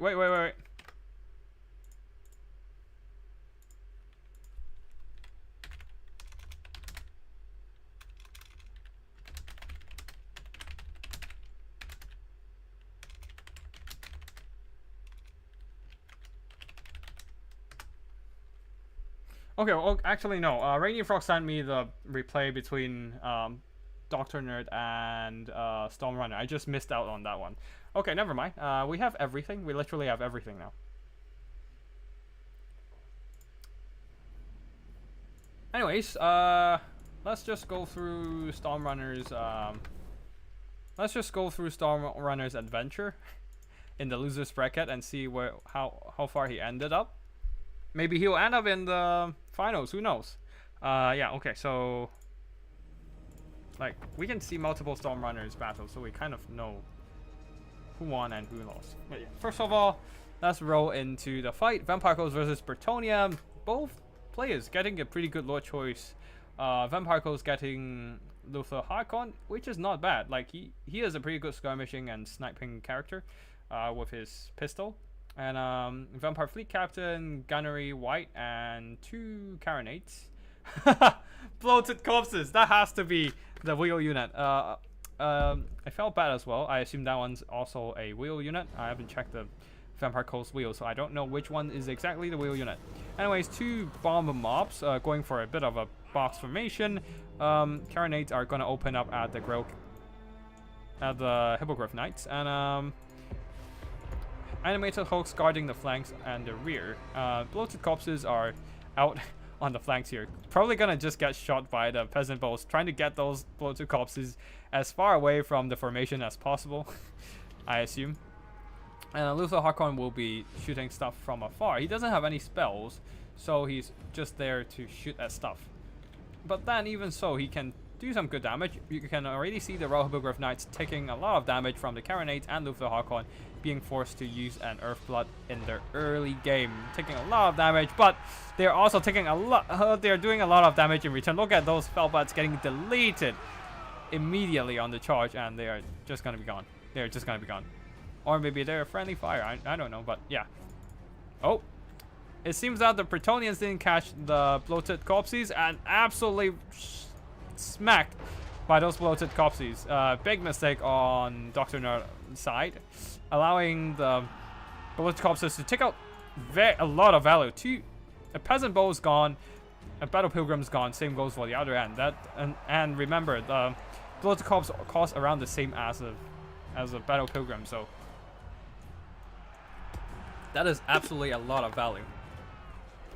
And yeah, the Doctrine are just kind of YOLO those defenders of Fleur Delay into the formation here, allowing the animator host to countercharge, and they will be worked down in a quick hurry. And on the far side, Grail Knights. What the hell happened to the Grail Knights? I didn't see that. They got absolutely deleted, I assume. Okay, by the Carronades. And the Lance formation, if you're kind of keeping them, yeah, if you're keeping the Lance formation static, that means the artillery can go straight through the formation and hitting up multiple units at once, killing them a lot more efficient than just a regular formation. So that probably explains why they got deleted so fast. But yeah, we might have to rewatch this just to see how fast they got deleted. But yeah, anyways, finally the Royal Hippogriff Knights jumping on top of the Carronades, but they will be counteracted by a lot of zombie summons, a lot of zombies, and the Vampire Fleet Captain coming in, Animator Host coming in, and they themselves are getting... Wait, what is this disruption? They're receiving a lot of debuffs right now. Who the hell has this disruption debuff? They're getting taunted Hornswoggle, which Hornswoggle is from Louvre Harkon, very good at debuffing melee stats, debuffing their melee defenses down to 0. And even their, yeah, damn, that's a lot of melee debuffs. And yeah, those Royal Hippogriff Knights are not enjoying this fight whatsoever. I need to test out this meme debuff combo once more, but so far, ooh, a nice, very nice Chalice of Potion, blasting Carronades and zombie summons and zombies, but overall the Bretonnians are faltering hard. The defenders of Fleur de Lay has been left forgotten here. They should have just gone around and hit up the other Carronades, while the Hippogriff Knights, excuse me, are taking all the damage in the world. Even an Earth Blood is probably not gonna be enough to keep them in this fight. Ooh, Louvre Harkon is really good here, actually, providing those skirmishing damage, just doing some very solid damage overall, chipping away the health of the Royal Hippogriff Knights as the Animator Hulks come in to persuade them to back off by force, of course, persuasion by force. Peasant archers are still firing, but that's honestly not enough peasant archers to make a difference now that there are still Carronades online, and Louvre Harkon can easily just move over and shut them down, as there is a lack of Grail Cavalry to do anything. Only earning 100 value of gold, they have no doubt taken a lot of damage in the skirmish phase. Now they're moving in once more, but this might just be too late for them. Yeah, there's like, what, 7 unit models left?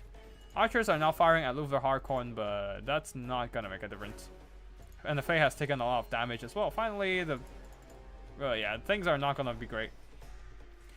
Things are slowly but surely being taken apart on the Bretonnians' end. The Fae is also getting skirmished and chased down by, like, being sniped out by Louvre Harkon. Her physical resistance, yeah, her damage resistance is keeping her a little bit longer in the fight, but overall it's just still pretty much a lost cause at this point. We'll just fast forward to the end. As the rest of the Bretonnian army, after losing their key units here, after losing their Grail Cavalry and their Royal Hippogriff Knights, they don't really have much to deal with all these such reckless hate of single entity spam. Like, not even the Felix and Henri Le Massif combo plus Fae Enchantress can help them grind out this fight. But yeah, Carronades did a lot of damage. No doubt they took out the Grail Cavalry. And Animator Hulks did fine. Let's see how much damage on the Bloated Corpse. Almost 1k worth of damage value. 550 on this one, deleting the entire unit of the Battle Pilgrim. So pretty good stuff, but overall, yeah, just Carronades being really clutch in this battle. Okay, now let's rewatch and see how fast the Grail Cavalry go down.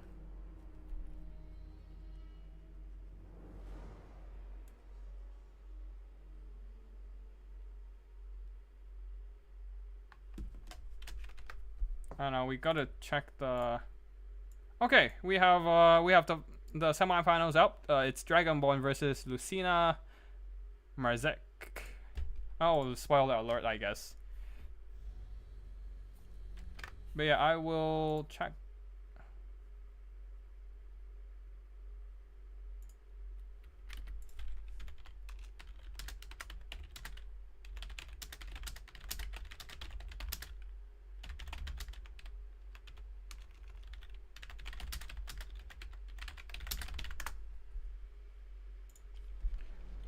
Okay, fast forward and see what happens.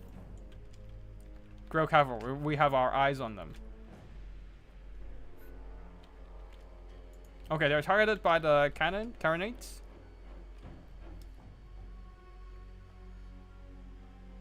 Oof! Wow, that half a Grail unit just got deleted by a volley.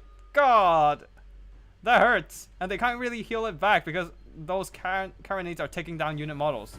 They're not only damaging the unit, so the regrowth is not doing the healing they need.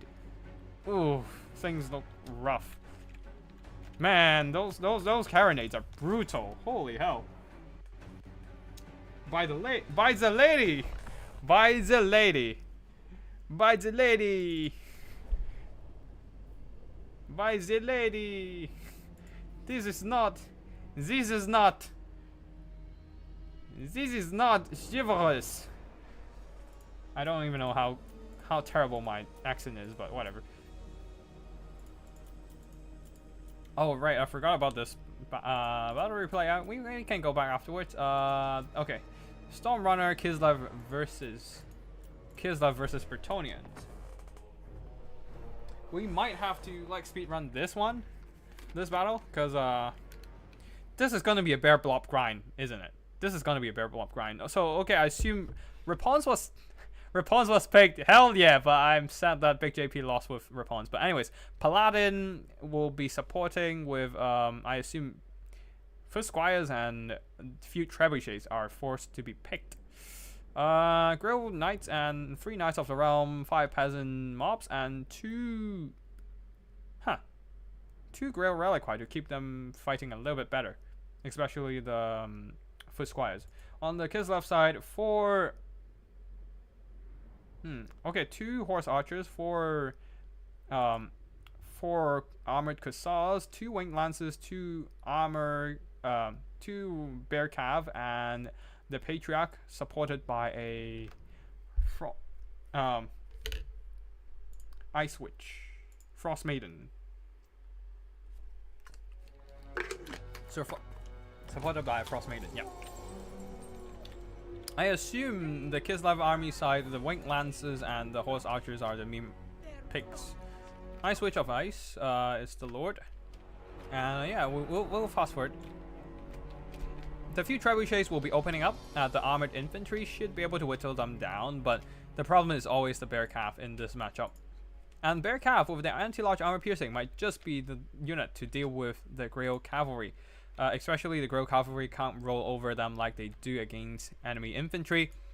And the Ice Witch is coming in loaded with buffs and to deal with the Grail Cav. On the far side there, Knights of the Realm taking some damage, but Grail Knights and Knights of the Realm will be jumping into this blob fight alongside the support of Paladin and Rapons.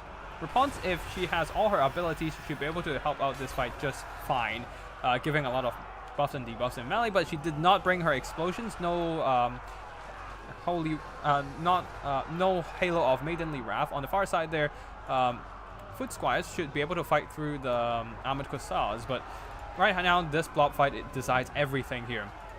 And without the blinded debuff from the Halo of Maidenly Wrath, they cannot debuff the Warbear Riders.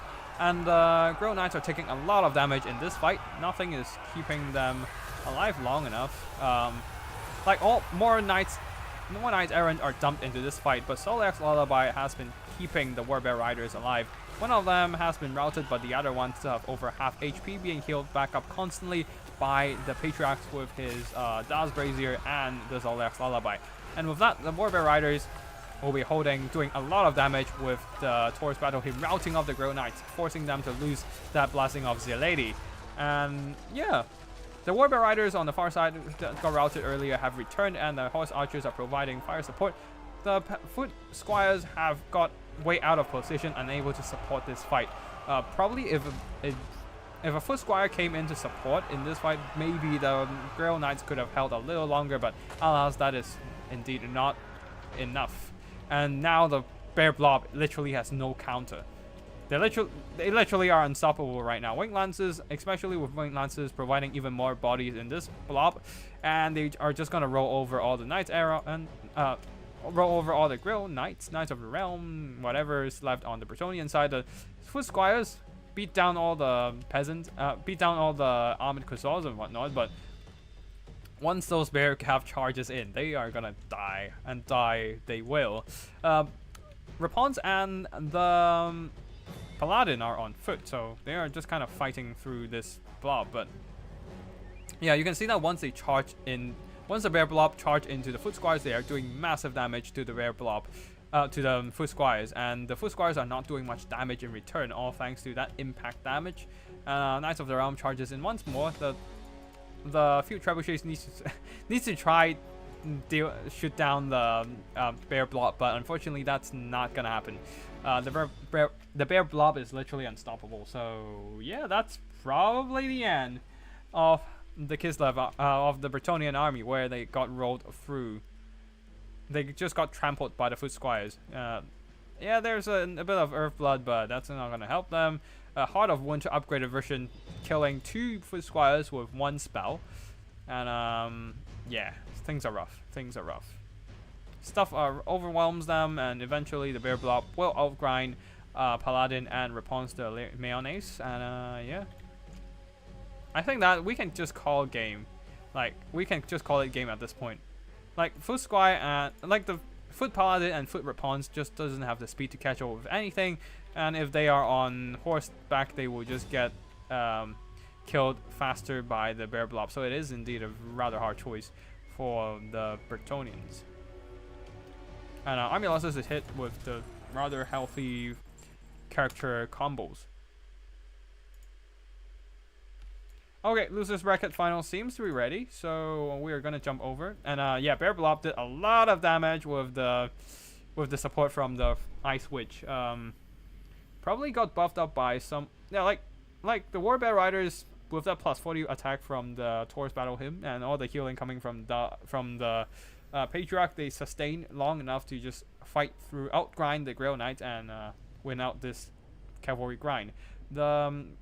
This allows the Winged Lancers who are supporting them to do well as well, because the Grail Knights are dealt with, and having the Armored Cossars deployed so far back lured out Big JP's Foot Squires to go fight the Armored Cossars, and as a result, the Foot Squires were not able to support the Grail Knights against the Bear Cav.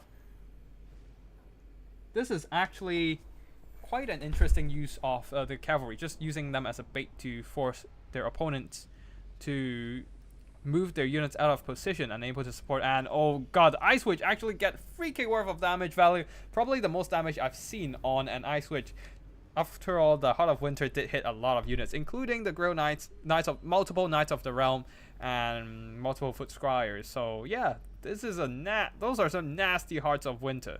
Paladins and Rapons didn't do too much here. They are indeed on foot. Well, Rapons probably earned back her worth, as she didn't have the full load out. Yeah, and just is a good fighter in general. But the rest of the army got shredded. The Grail Knights still earned back their worth, but unfortunately, the Knights of the Realm were not quite able to carry their own weight. This one did, but the other two not so much. And Foot Squires are just kind of disappointing as a unit. A few trebuchets also didn't do too much here. Not a lot of targets for them to shoot at, other than. But yeah, the peasant mobs are peasant mobs. So yeah, there we go. Okay, Losers Bracket seems to be ready, and we are jumping in. Both players should be up with their army pick, so I'm not gonna put up the army blocker. Okay, cool. We got it. We're in, and we're ready for a scrap.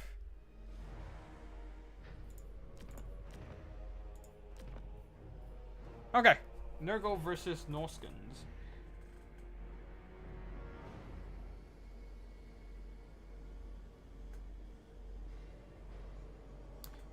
Is this still a tournament, or are you doing something else? Yeah, we're still in the tournament. Like, this is a tournament where players' lord choices and 2 of their units are decided by an RNG wheel spin. Each wheel are designed by Rainy Frog, a tournament host, with units that are not that common. So yeah, And of course, Koala Duck is coming in with his double Frostworm build. Oh well, another double Frostworm, and I hope that my neighbors have cut down the music. Yep, the music's out, so we are able to open the windows again and have ventilation and fresh air once more. Good. So.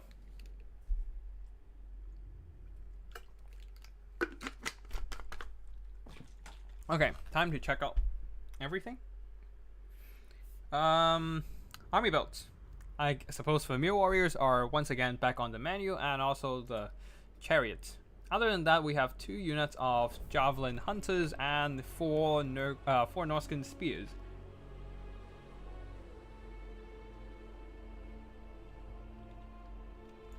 Now we wait for the Nurgle build, as we have already seen the Lord choices, the characters.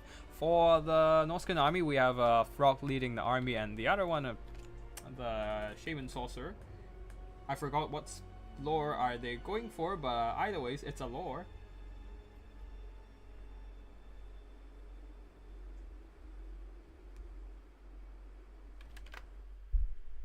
And we kind of have to wait a bit. Sometimes it do be like that, and we have to wait.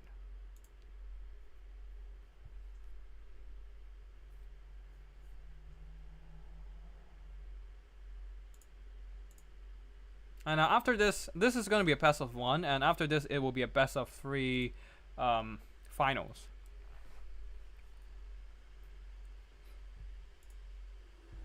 And we're just gonna wait.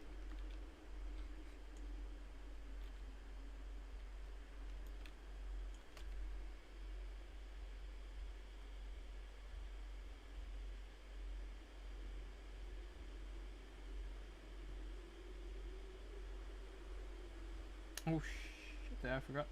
Okay, no, I didn't forgot to set up stuff for next week. Oh right, I need to set up other stuff for next week. Okay, cool. Anyways, I think I'm gonna take a break tomorrow from streaming, and then I'll probably host another stream next week during the weekdays for the Friday night tournaments. That happened last week. But yeah, anyways. So make sure we turn off the army blocker. We did, and we look at the army builds. Don't forget about the Norscan spell choices. Oh, Burning Head, and the Flaming Sword of Ruin. As for the other side, on the battlefield, we have the Nurgle army with a front line of Nurglings backed up by a bunch of Chosens of Nurgle. Some of them with great weapons, but some of them do not. Demon Spew with their poison melee attacks, and a couple Exalted Heroes of Nurgle supported by Festus himself, providing a ton of healing alongside the Chaos War Shrine. This is an interesting build. A lot of healing synergy here with Festus providing fleshy abundance for sure. His elixir, his harbinger, his healing elixirs providing passive heals, and the Nurgle War Shrine for more passive heals. So that's a lot of healing potential. Ooh, the Frolickers. The Frolickers Bubonic. That has melee reflection in melee, but it doesn't really matter. I guess it's something. But yeah, I guess the War Shrine is the pick, and also Forsaken as well is the meme pick. Cause Chosen. Okay, sound is bugged. Fuck. Oh well. We're fighting without sound effects, unfortunately, guys.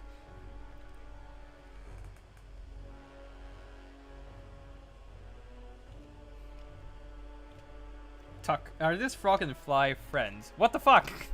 Why do we have a frog and fly friendship? Anyways, that is some Romeo and Juliet bullshit here. But anyways, Nurglings moving up. And they will be fighting Marauders with spears, and the Frostworms are biding their time. There is no missiles to threaten them in the sky, so they can just like get close to the Chosen whenever they want and just blast them with those breath attacks. And they need to save those breath attacks for the Chosen, because this is probably their best bet at taking down the Chosens. So they are just gonna move out, probably get some breath attacks out at some point soon. Yeah, they are just saving up those breath attacks. They need to use those breath attacks in the right scenario, which is against the Chosens and just nuke them as fast as possible.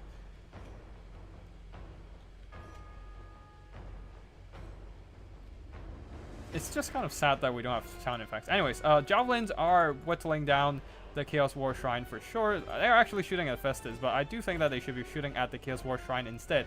Not anything else. I get that Festus is a great threat here, but oh no, some of the breath attacks are wasted on the freaking Nurglings. This is a bad decision. They need to deal with those Chosens. Nurglings can be dealt with by simply burning heads, but Chosens are too armored for that. And burning having a mind of its own, kind of rolling through there. No. Just kind of dodging the Chosens. But so, anyways, the Spear front line are not enjoying this fight whatsoever. But Thork is fighting hard.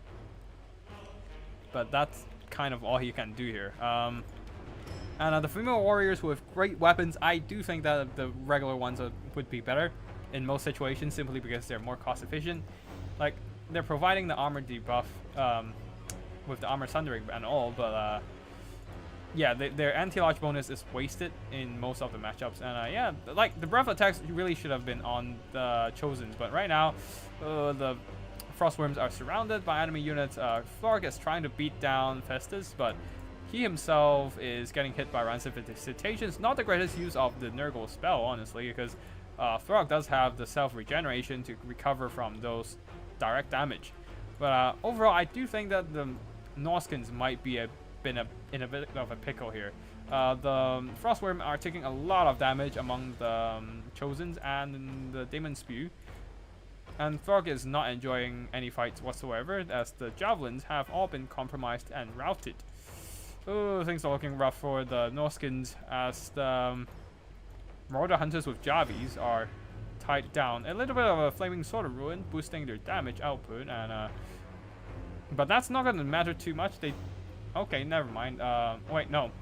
The Nurgle's army doesn't really have fire weaknesses, so that doesn't really matter too much. I guess that limits their regeneration, but not taking down the Chaos War Shrine with those Javelins definitely cost Norskin a lot. And the Frostworm are also taking way too much damage in those melee fights, kind of forgotten a bit in the melee grind. And I do tend to think that I do think that the Norskins are losing it. Like a breath attack on these Chosens would be great too. But oh, is it coming? Yep, it's coming right on top of the Chosens. Unfortunately, it's a bit off center and not hitting the blob in the center, and kind of wasted a bit of the damage potential. But either ways, the other Frostworm has recovered and will be coming back. Burning Head as well, trying to just smash up those Chosen as much as possible, but with their heavy armor, they take virtually no damage. And the female warriors are trying their best just to grind it out, but things are not great. Things are not great for the Norskins. Not enough javelins, if you ask me, but yeah.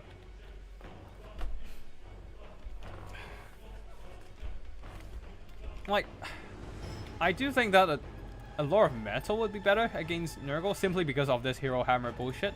Because the double Chaos Exalted Hero plus the War Shrine plus Festus is gonna be nigh on unkillable as an elite blob. And you need something to counter it, then it's gonna be Final Transmutation, and then some consistent cycle charging. But yeah, this Nurgle heavy armor, it's gonna be really rough for the Norskins to deal with. They don't have anti-large, but that armor piercing would, like, the elite stats in general is gonna be very powerful. Like, Javelins return, finally throwing the Javis at the Chaos War Shrine, but it might be too little too late right now. Balance of power is so close to army losses. Once the Frostworm routes and breaks, and it's not gonna work anymore. Yeah, another breath attack on Demon Spew, also not the greatest placement. Breath attack, like, the reason why nobody cares of I don't really like breath attacks. I mean, like, it's good. Like, I like the double Frostworm build. I don't think it should be the sole thing you rely on to win the game, though. So, like, the thing about breath attacks is they have an RNG nature. Very, very suitable for this meme tourney, honestly. you never know where is the center of the unit that the breath attack will be targeting. So sometimes it's just straight up miss. As a result, you waste that breath attack by a lot. But yeah. GG to both players and congratulations to... Wait, Pega's is Lucina... Yeah, Lucina Marzek. Congrats to Lucina Marzek for winning this battle and moving on to the finals. Frog from Koala Duck here did put up a great fight, but unfortunately just not able to deal with the Chosen spam and the healing spam. The Javelins did a lot of damage, but yeah, that was just not enough to deal with the Chosen at all, and the Chosen eventually win out the fight, and the double Exalted Hero beat down Frog as well, so, ooh, Festus did a lot of damage. I assume he did turn on his, Famir suck? What do you mean Famir suck? Famirs are great. Famirs are fucking great. Like, Famirs are... why did you pick the great weapons anyways? Pick the regular ones. They provide some solid debuffs. Like, solid debuffs combined with something like Marauder Champions and some Plague of Rust, they would just nerf that armor on those Chosens to almost 0. Or no, it's straight up nerf them to, yeah, nerf almost 0. Can't kill a non-AP Chosen Warrior. Yeah, you don't let them fight alone. Chosen Warrior is supposed to, like, especially Nurgle one is more expensive than them. Famir were good once upon a time, yeah, when they mistakenly had that anti-large bonus. But anyways, I wouldn't bring Famir in a fight against Nurgle anyways, because either their stuff doesn't have armor or they are just so strong you can't kill them with a Famir. So there's no in between. So like I would bring that against dwarves or Chaos dwarves or against high elves. Those are some good. Yeah, you had to, you are forced, but just don't bring a great weapon one. Why are you paying extra gold for no good utility? Anyways, like bring them with like a sorcerer of metal. The Wrath of the Wheel. These Nurgle Chosen were incredibly tough and defensive. That's why you need a sorcerer of metal with the armor piercing Searing Doom to work them down. Anyways, Demon Spear did fine. The rest of the army, Chosen, just held on forever. The Marauders, the Chosen, yeah, held on forever and just earned back their own worth. These two didn't really earn back their worth, but they just didn't take enough damage. So yeah.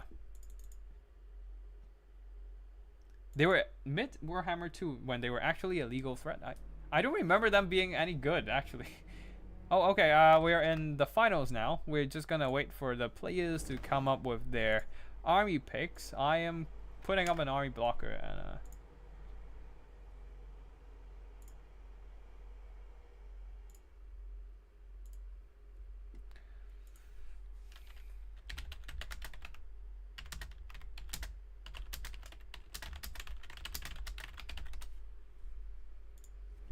okay. Hopefully we don't have another sound bug again. That's gonna be annoying, but yeah, hopefully we won't. Hopefully we won't. And yeah, the best of 3 finals plus another, how many more games I'm missing? Like we have 2 more games I believe to cast, and then we will be done for the night. So 5 games max for the night, and so like that's an hour and a half or 2 more hours of stream. Yeah. An hour and a half to 2 more hours. Yep, that's gonna be it. Lucy. Okay, cool. Now, excuse me for a sec here. It seems like we have a. They're still picking armies, and I'm just gonna do some. Do some real life stuff for a couple minutes.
Alright, I'm back, and we seem to have a dwarf versus corn scenario here. Is it illegal in fruit rules to have double healing mortis effect? Double healing mortis effect? Double passive heals. Give me a second here. Fruit rules. I don't believe passive heals are illegal. Cause legally the vampire.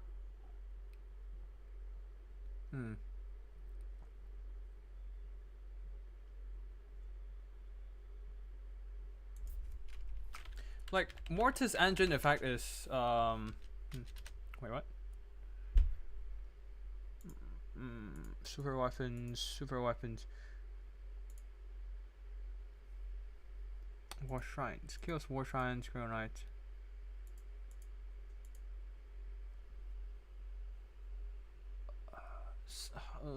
Skullcracker, Hippogriff Knights, the Luminarch, Stritsorians, Chaos War Shrines, Super Weapons.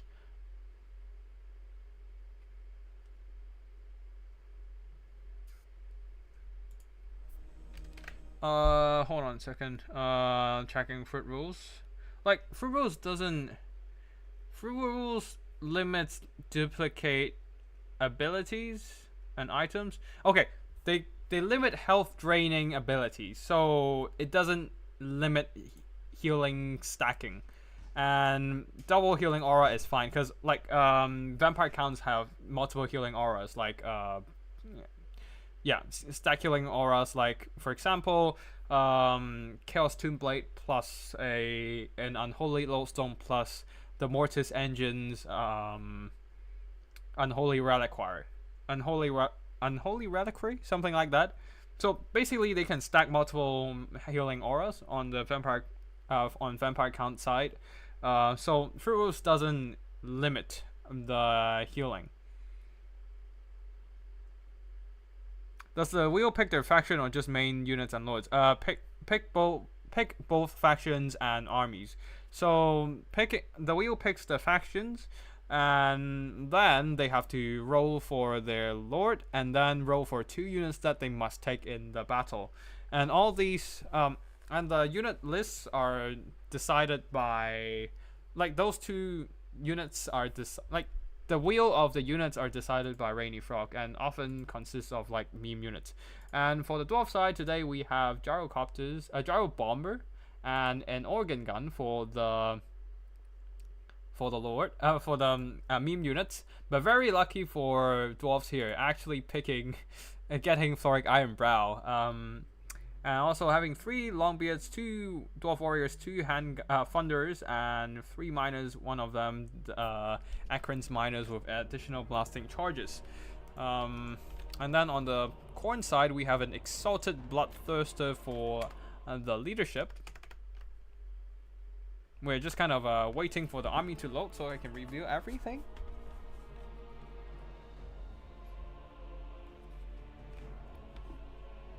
Just gotta wait a bit, unfortunately.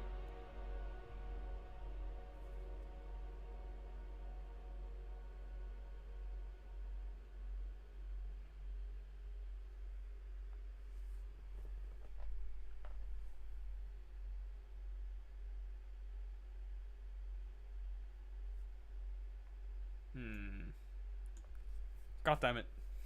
CA server. Alright. We shall go on an exploration, a little bit of a journey through the old worlds, through the world that was. Okay, never mind, we're pulled back to the middle. So, army builds. Just finish up with Floric, coming in with Rune of Wrath and Ruin, Rune of Slowness, and Rune of Doom.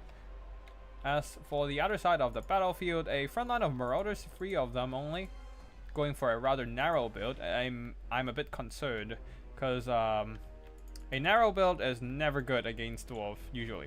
Unless you can just punch through those dwarves in a quick hurry, but it's hard when there are long beards in the front line.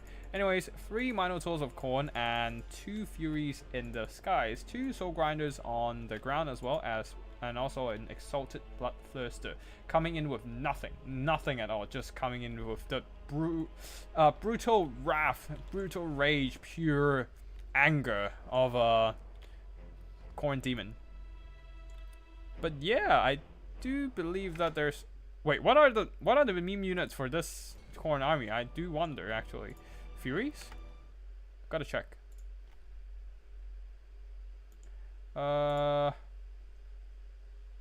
Forsaken Blood as Chariots. Blood. Soul Grinder, Blood out of Forsaken? Is there any... Wait, what? There are 2 Soul Grinders.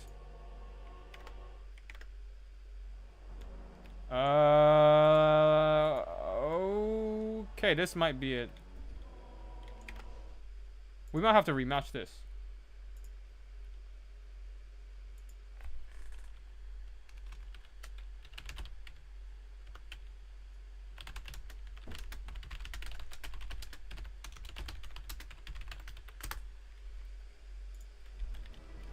Anyways, we'll go through this battle either ways. Yeah, Minotaurs. These are all Minotaurs. These are no Chaos Spawns. Anyways, Thunders will be opening up at the Chaos Furies, I assume. Oh, and the Marauders of Khorne are eating nasty volleys from the organ guns. Thunders will be chipping away the health of the Chaos Furies, and they are quickly persuaded to fall back. Okay, so they can pick 2 Grinders instead, just to, like, fulfill the 2-unit limit. Anyways, that doesn't matter at this point. So the 2 Grinders are there, so it definitely doesn't help the case of the Khorne anyways. 2 Soul Grinders, they're not great. Honestly, they're not great. We'll allow it. I don't believe the dwarves with this composition have too good of a chance to win the fight, but we shall see. Soul Grinder is just eating nasty volleys of Thunders straight away, and the sound is still bugged. Sorry, just quickly check. Sound are all on, so yeah, sound is just bugged for me. Might have to close the game and restart it, but we shall see. Anyways, Chaos Fury is moving in just to pressure the Gyro Bomber, and one of them should start dropping on top of the... And indeed they did, dropping on top of the organ guns. But ooh, this is the Khorne rush is going better than I thought, actually. Breaching a lot of the defenses here. Dwarf Warriors are barely holding back the line. Longbeards beating down Minotaurs. Indeed doing pretty fine over here, but the Dragon Backslayers will be moving up to deal with both the Minotaurs and the incoming Marauders. A little bit of a Rune of Wrath and Ruin to blast away the Marauders, but that's not gonna matter to the angry Soul Grinder here, whose armor piercing would be good at dealing with Thoric. Also, he has magic attack, so bypassing that physical resistance on... Okay, bypassing the physical resistance, but subjected to fire resistance on Thoric Ironbrow. And this guy's here, Gyro Bomber has been silenced. Just can't really get the chance to do whatever it wants. And the rest of the Khorne rush is faltering. Like, there's not... The dwarfs' long beards are just a little bit too stubborn. Are just beating down whatever that comes their way. Most of them are still quite healthy. Yeah, all of them having over half health, I do believe. No, one of them got wrecked hard by a lot of stuff, but they're still fighting. They're still holding firm with their leadership. Barely hanging on, but hanging on indeed. Thoric coming in to smack that poor Soul Grinder in the face, knocking him back a bit, and then... Yeah, things are not too great for Khorne so far, and yeah, the Furies are routing, being pursued by Slayers, just fighting a superior combatant. The Exalted Bloodthirster is tied down in a lot of units right now, and it's not getting the engagement it needs to. Yeah, it's fighting infantry and not beating down Thoric, which might be a problem, as Thoric will be providing more buffs, debuffs, and all that, keeping him in the fight. Like, all 3 Soul Grinders should be on top of Thoric right now and beat him down, but alas, that's not gonna happen, I'm afraid.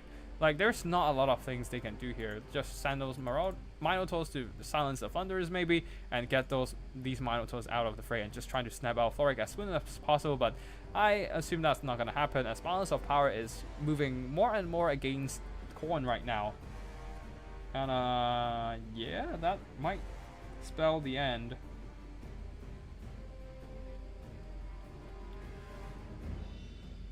That might just spell the end of Khorne as the Soul Grinder fades away from reality, going back into the warp, or the realm of chaos in the fantasy terms of things.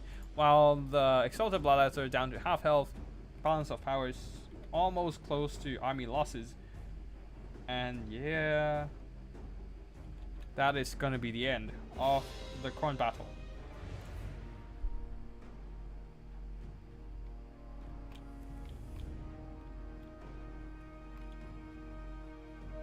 Okay, give me a second here. I just need to quickly restart the game perhaps after this.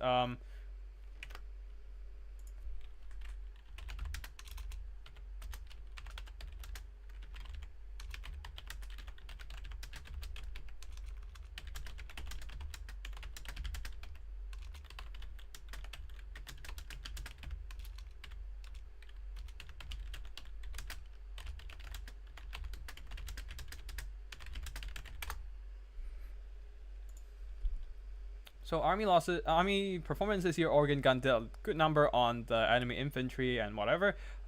Slayers did well, grinding down, catching those Furies and cutting down the Minotaurs. Gyro Bombers got mostly pressured by the Furies and got pressured hard, not able to do too much damage over time. Floric did fine, and same goes for the Longbeards, holding forever as they always do. And yeah, Thunder is not doing too hot here. Okay, this one earned back their value, the other one not so much, being pushed off by all those Khorne single entities here. The Double Soul Grinder never earned back their value anyways, neither did the Exalted Bloodthirster. The Minotaurs of Khorne, one of them did fine, the other two of them did fine, the other not so much. And yeah, the Marauders simply do not have the kind of punching power to get to grind through that dwarf front line. So rather unfortunate. Rather unfortunate for the Khorne army here. So first game done, and the dwarf has taken the first win. Let me just quickly restart the game. Give me a second.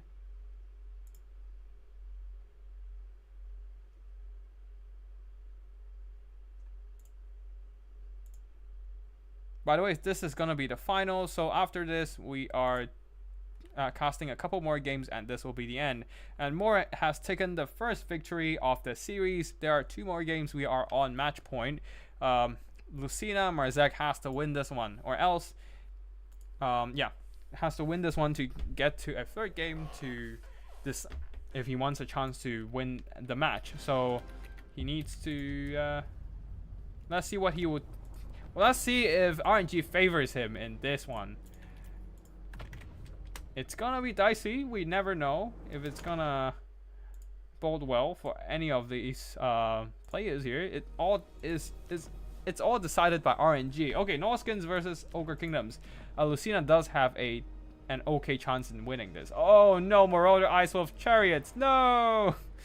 Okay, this might be rough. This indeed might be very rough.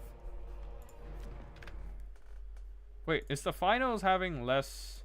Does the final has less?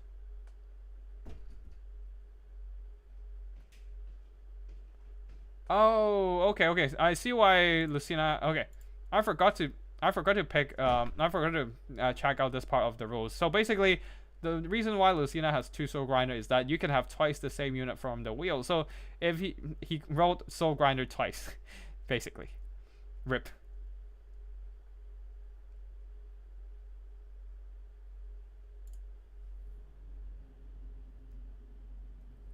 Anyways, Ogres versus Norskins. And Norskins rolling 2 Marauder Icewolf Chariots. It's tragic. It's tragic. Icewolf Chariots versus Ogre Kingdoms. It's tragic. At least they're getting a butcher of the... They are getting a butcher for the Ogre Kingdoms and forcing them to pick something else other than a Slaughtermaster for a Lord. So oh no, it's probably just a tyrant. Okay, so they were forced to pick a tyrant as a lord, so and they were forced to get a butcher of the Great Maul. And for the other unit here, Gorgers, We're seeing gorgeous. Oh god. Let's go. Let's effing go with the gorgers.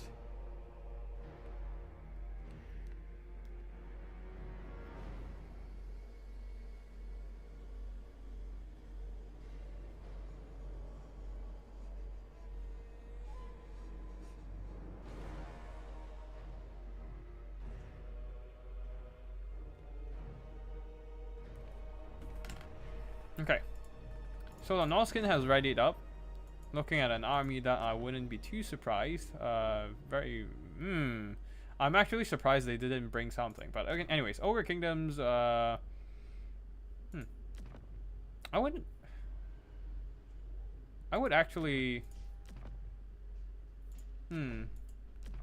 Interesting. Anyways, Ogre Kingdoms are having troubles to pick the final unit. Going for a. Okay. Anyways, they have Gorgers on the field. They indeed have Gorgers on the field, so let's see what happens. Oh, I do think that Norskins have a pretty good chance in winning this. I do have a question. I do have doubt in one of their decisions, but overall, I think the Norskins have a good chance of winning. So we might be able to see a third game. Like, we have a quad skin wolves. We have quad skin wolves and 2 ice wolf chariots, and I assume Lucina picked up both of them in the 2 wheel spins. And then we have 5 javelin units and 5 spearmen.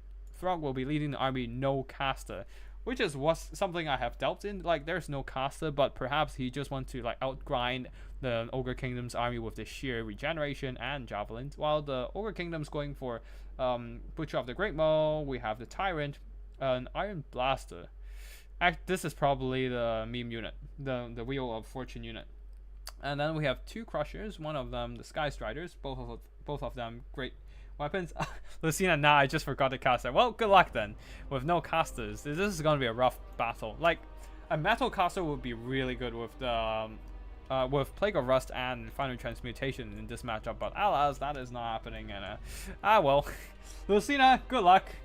I think you might have this, but we'll see. And yeah, Norskin's going for a wide pick, and the Ogre Kingdom's going for a very narrow pick, with only like 4 Nobbler Trappers, 3 Monstrous Cavalry, one of them a Mornfang Iron Fist Cavalry, and 2 Crushers with great weapons, one of them the Sky Striders, Iron Blaster, and Butcher, Tyrant.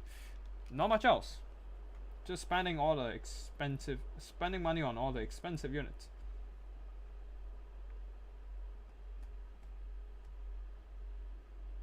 And we wait.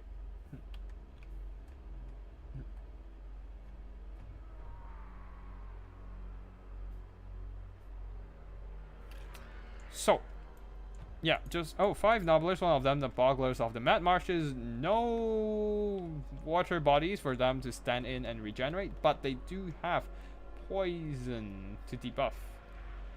So yeah.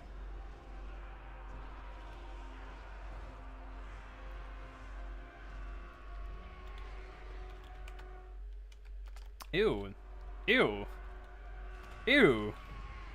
These things, when standing in water, just kind of birthing a new sibling with grotesque boils. Ew. What the fuck? Anyways, a very wide army of Norskins here. I don't really know if the ogres have enough push to like get through all this anti-large power. Literally the entire Norskin army, except the 2 Marauder Ice Wolf chariots, are made out of anti-large. Whole front line, 5 spears, 5 javelins, frog, quad skin wolves, 2 on each flank, and double Marauder Ice Wolves chariots. So yeah, let's see what happens here. Both armies are just kind of readying up. Okay. The Marauder Ice Wolf chariots will be used in a more of a skirmishing capacity. They do have armor piercing. Interesting enough. Oh, the person at the back there has throwing axes. You can see the throwing axes. So yeah, it's gonna be throwing axes, and they're gonna throw some axes. So yeah,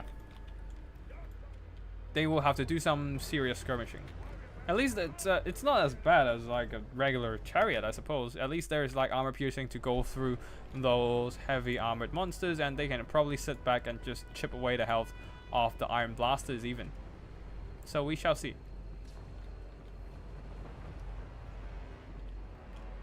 Anyways, the iron blasters are opening up and doing massive damage, taking out 3 unit models on the skin wolves. Definitely they need to be hiding, stay back and hide in the bushes, because right now they're exposed to the iron blaster fire and will be taking substantial damage, and they can't really fight through the crushers as well. They can't really challenge it. Oh, and there goes another like there goes like 7 unit models gone, and they will soon be even sundered in terms of armor as well. Anyways, Marauder Ice Wolf Chariots try to do some cheeky cycle charging against the Nobbler Trappers, but they are slowed down by the Marauder Ice by the Nobbler's traps. But they should, like, if anything, they should stay back and start chipping away the health of the Crushers. But right now, the Skin Wolves are persuaded back to retreat, and but the front line of the Norskins are going quite dicey right now.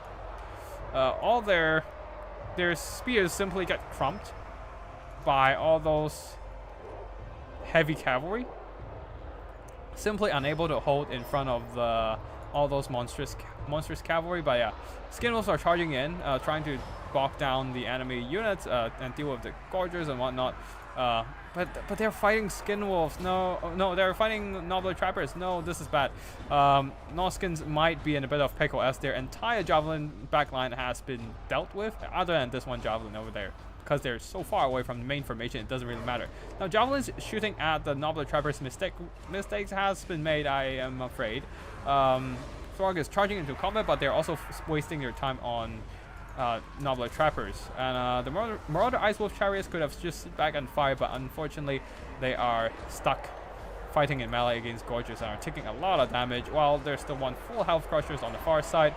Finally, some of these flanking Marauder Hunters with Javis and Skin Wolves are moving around and probably trying to find a better fight, but at this point most of the Norskin rush has been butchered by the Ogre Kingdoms right now. A lot of units have been pushed back. It's literally just Throg holding the front line there, and some spears dragging down the Nobbler Trappers. But right now, the Marauder Hunters with Javelins are not firing much. Instead, just getting run down by all those Crushers. And the Crushers still have plenty of healing to go through, as the Butcher is just standing at the back there. It's the matter of whether they have enough winds of magic to do the healing. Anyways, the Nobbler Trappers will be worked down eventually, but at least there's still another unit of Skin Wolves at the back there to do the damage. But most of the Skin Wolves right now has been deleted by the Iron Blaster. Actually, no, they deleted 15 unit models, but there's still plenty to go through. At least the Javelins have regrouped, and now they are able to fire again. Unfortunately, there's nothing to stop those Crushers from crushing them, just marching straight into their formations and beating them up. Also, Throg has taken a lot of damage in the fight against the Tyrant, so things are not looking great for the Norskins. Ice Wolf Chariot has to stay back. They can't afford to fight anymore. At least there are still 2 very healthy units of Javelins in the fight, ready to just chip away the health of all those Ogre units. But the Iron Blaster is still free to fire, and that is not good at all. So Javelins continue to fire into the Crushers. These ones, yeah, great weapons as well. So they are taking damage, but a simple Troll Guts can easily heal back up, and they should, at this point, they should have enough, or they soon will have enough points to activate a Butcher. So Troll Guts healing the Sky Striders, and the Butcher can go into the Crushers with great weapons. And now some Skin Wolves return with only 5 unit models left and not quite enough regeneration to keep up. They are crushed by the Sky Striders. Nobbler Trappers, 2 of them focusing fire onto one of the Marauder Hunter with Javelins, more than enough to push them back. And I think this might just be Ogre. There are some spears on the far side chasing down routing units, now trying to return to the fight, and Skin Wolves regenerating on the far side, still having 12 unit models, but that is not going to be enough to take down the Crushers. If there's a lore of metal casted, things might be different, as the Skin Wolves would be a lot more effective against the Crushers, but alas, there is mistakes were made and there's no going back. Frog is now finished off, isolated, surrounded, and the Skin Wolves will also be dealt with. And that might just be the end.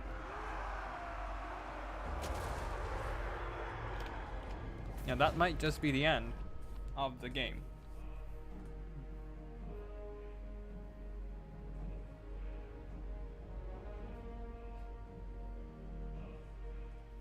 So, army performances. We have the Ogre Kingdoms. Oh, the Iron Blaster did pretty well here, deleting a lot of the Norscan army, like mostly deleting Skin Wolves. And now the value isn't really reflecting the damage it dealt, because the damage it dealt to the Skin Wolves are often inflated because they have regeneration, but by taking out the unit models on the Skin Wolves, the Iron Blaster was able to prevent the Skin Wolf models from regenerating and maintaining that kind of unit strength, and as a result weaken the Norscan Skin Wolves permanently. Crushers also did really well. With their armor, they managed to tank the damage from the Skin Wolves and just eventually wear them down with their anti-large armor piercing. Mornfang Cavalry crushed through the front line of the Norscan spears and get on top of the javelins, shut them down. Gorgers did poor. They did fight to their death, so earning back over half of their value, but yeah, it's not great. It's only half of their value, if anything. But anyways, Noble Trappers did well as usual. They just trade well into anything with their missiles, really. Butcher and Tyrant didn't really need to do much here. Most of the work were done by the Crushers and the Iron Blaster. Skin Wolves did pretty poorly. They don't have any armor debuffs to help them against the Crushers. Ice Wolf Chariots probably could have used them as like a skirmishing force rather than a melee force, using their armor piercing throwing axes to maximum effect and chip away the health of the Crushers, while the Skin Wolves can tie down the Crushers and distract their attention. Javelins, without a sturdy front line because the spears got crushed by the Crushers and Monfang, the Javelins were quickly threatened and unable to earn back their worth. I mean, two of them did. I mean, no. One of them did. The rest not quite so. So yeah, GG to both players here. Frog got surrounded and beat up. And yeah, GG to both players here. Congratulations to More for winning. Yeah, congratulations to More for winning this battle, and good game to Lucina as well. And well, don't quite leave just yet, because we're gonna catch up with the replays that we haven't checked out just yet. We still have two more to go. One is Lucina versus Stormrunner, and one is Spoof versus Rainy Frog. Two last replays, and we will be calling it for the night. And yeah, GG to everyone in the tournament, and thank you all for playing in this tournament. I wasn't able to play in it because I'm streaming, but I still had a lot of fun watching everyone's fun meme unit picks. But yeah, for the High Elf army here, we have Rainy Frog going for a Sun Dragon plus Sword Masters of Hoeth. Okay, these two are definitely the meme units, I suppose. And then a front line of Silver Guard, two White Lions of Trace, a Life Mage, Maiden. Oh wait, okay, no, the Sword Masters is a voluntary pick. I assume the Handmaiden is the meme pick. But yeah, two Lothern Sea Guard and a Princess. Definitely an RNG pick. And the Spinny Vinny is Spoof 59, which is Chaos Lord of Khorne. Yep, Chaos Lord of Khorne on a Juggernaut. Yep, on a Juggernaut. Soul Grinder, a front line of Chaos Warriors of Khorne, two Spawns, and two Halberds, plus a Minotaurs with great weapons, throwing axes, Marauder Horsemen, and that's it. I assume the Spawns and the Soul Grinder are the meme picks, and the Soul Grinder already blasting away with its kind of shotgun thingy, shotgun hand artillery, chipping away the health of the Sun Dragon, but he has the High Elves have enough healing to keep up with all those damage anyways. And yeah, Soul Grinder crashing into the White Lions, doing some pretty good damage, but it's also receiving a lot of returning fire. Let's see. Yeah, just from the Lothern Sea Guard. And the Handmaiden also picking off the HP of the Soul Grinder. Chaos Warriors got hit by a bit of a breath attack from the princes, but most of that missed because the Chaos Warriors were moving. But the Chaos Warriors with halberds were not moving and got hit hard by the Sun Dragon breath attack. Now the Warriors and the Spawns of Khorne are on top of the Wildlands of Trace. Should be able to grind through them in a quick hurry. Chaos Spawns are moving in as well. Oh, these are Chaos Spawns. So Minotaurs are at the back. Chaos Spawns and the Warriors in combo managed to just crump the poor Warriors, the poor White Lions. Now over here though, the Spawns and the Warriors are having a little bit of a pickle. Just not quite able to get through the White Lions as fast as they want. But indeed, some of them just managed to force path through, and now we'll be moving on to the units behind here. Swordmaster cleaving apart the Soul Grinder, unfortunately for the Soul Grinder, but Minotaurs are here to support and should be beating down the princes just fine. But the healing will be coming in from Khorne and keep everything sustained. And Chaos Lord of Nurgle using Fight or Die to boost up melee stats of his fellow men. Unfortunately though, the Sun Dragon is on top of him now and just beating him up. There's no flame resistance on this guy, so very unfortunate. He'll be taking full damage in this melee engagement. He does have physical resistance of 6%, so yeah. It helps him a little bit in this melee fight. Anyway, Soul Grinder and Minotaurs have all taken a lot of damage among the Sylvan Guard, who has some solid anti-large damage and melee defense. And the Spawns of Khorne are also getting wrecked. Now the halberds are at the back there, moving up, but the dragons can simply move out of range, while the Loven Sea Guard will focus down everything that is larger than a human on the Khorne side. A little bit of what is that called again? Volley of high arrows blasting away the Soul Grinder's last bit of HP, and he will crumble away to dust or fade away back into unreality. Wildlands of Trace once again returned to the fight, but got crumped by the Chaos Warriors of Khorne with axe and halberds, while the Chaos Lord is sniped by the single entities here. Oh, this might be a bit of pickle for the princess here, being sandwiched in between the Chaos Lord and a bunch of halberd warriors. She's taking a lot of damage, but the Chaos Lord doesn't want to stay in that fight for too long, because he is indeed running low on health. More warriors are coming in to tie down the Loven Sea God. Things are still not completely out for the Khorne army just yet.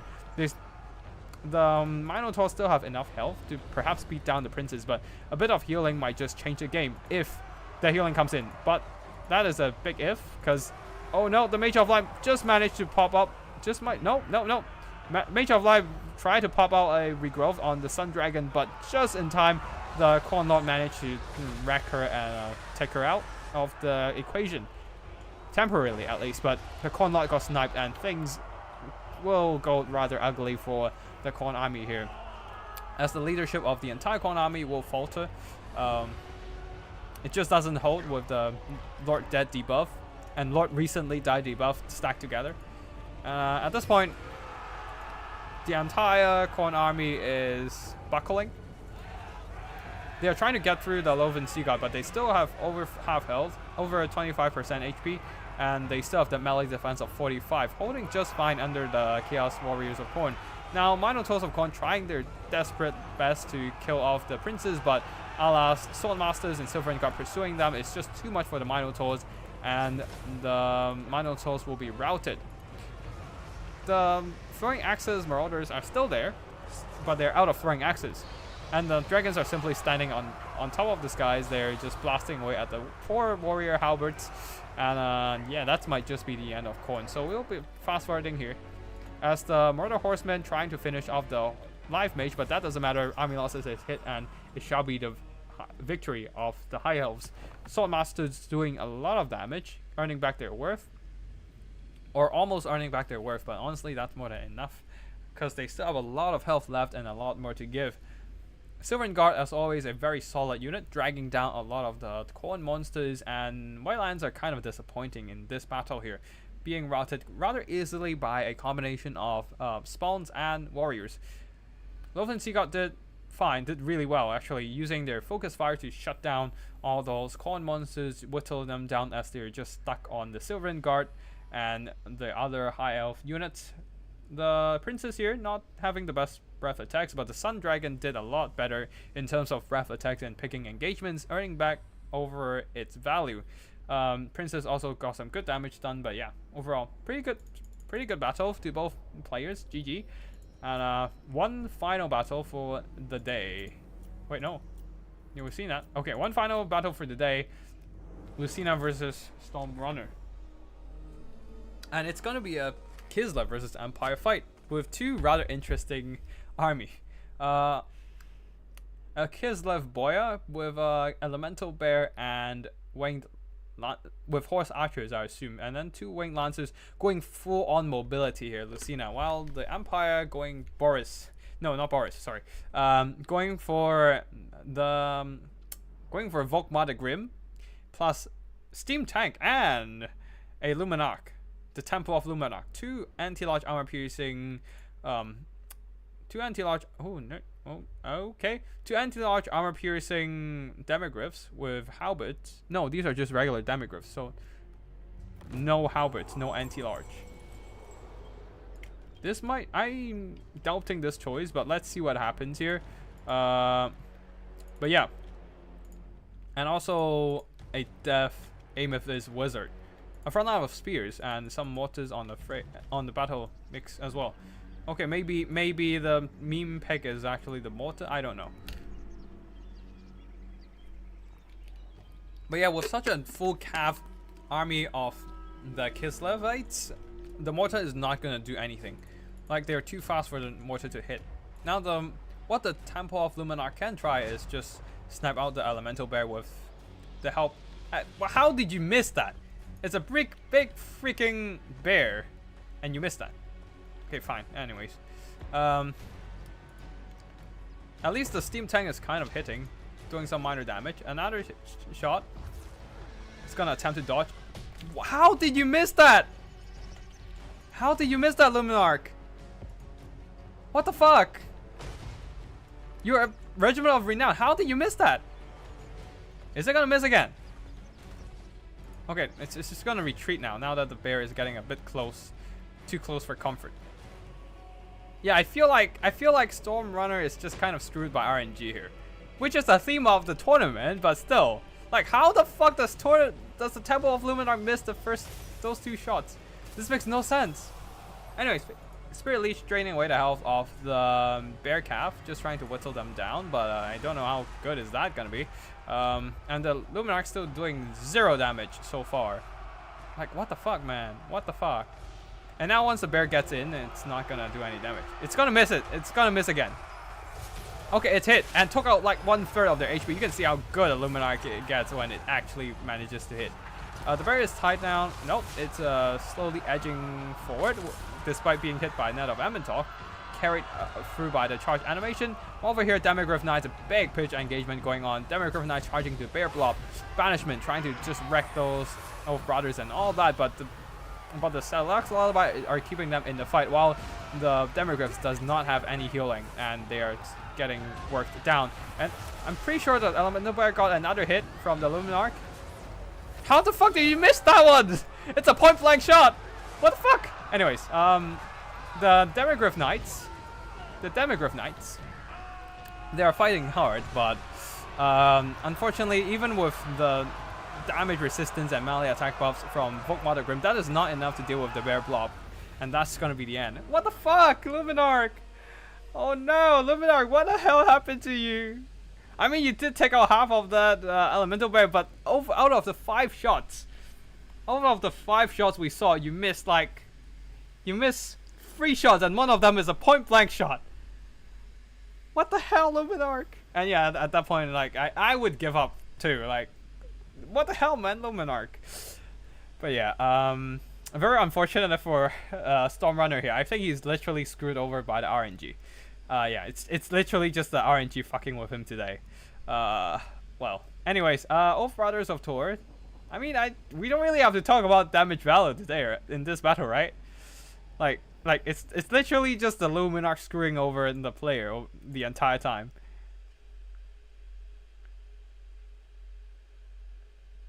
Imagine building a very expensive sniper laser beam, which then proceeds to miss a literal giant. It's bigger than a freaking house. How did you miss it? Oh, the accuracy of the Empire. Oh. Yeah, I feel bad for you, man, Stormrunner. But yeah, anyways, I hope you all enjoyed this stream and had a good fun in this tournament. Thank you for everyone for watching, and I think I'm going to be signing off now. Because it's 12 o'clock, just literally 12 o'clock over here at night, and I've been streaming for 4 hours. Thank you all for watching, and big thanks to Rainy Frog for inviting me to host or cast the tournament. This has been a fun tournament, and I shall retire to my bed. But yeah, thank you for watching, and I'll see you in the next one. Tactical Lich, signing out.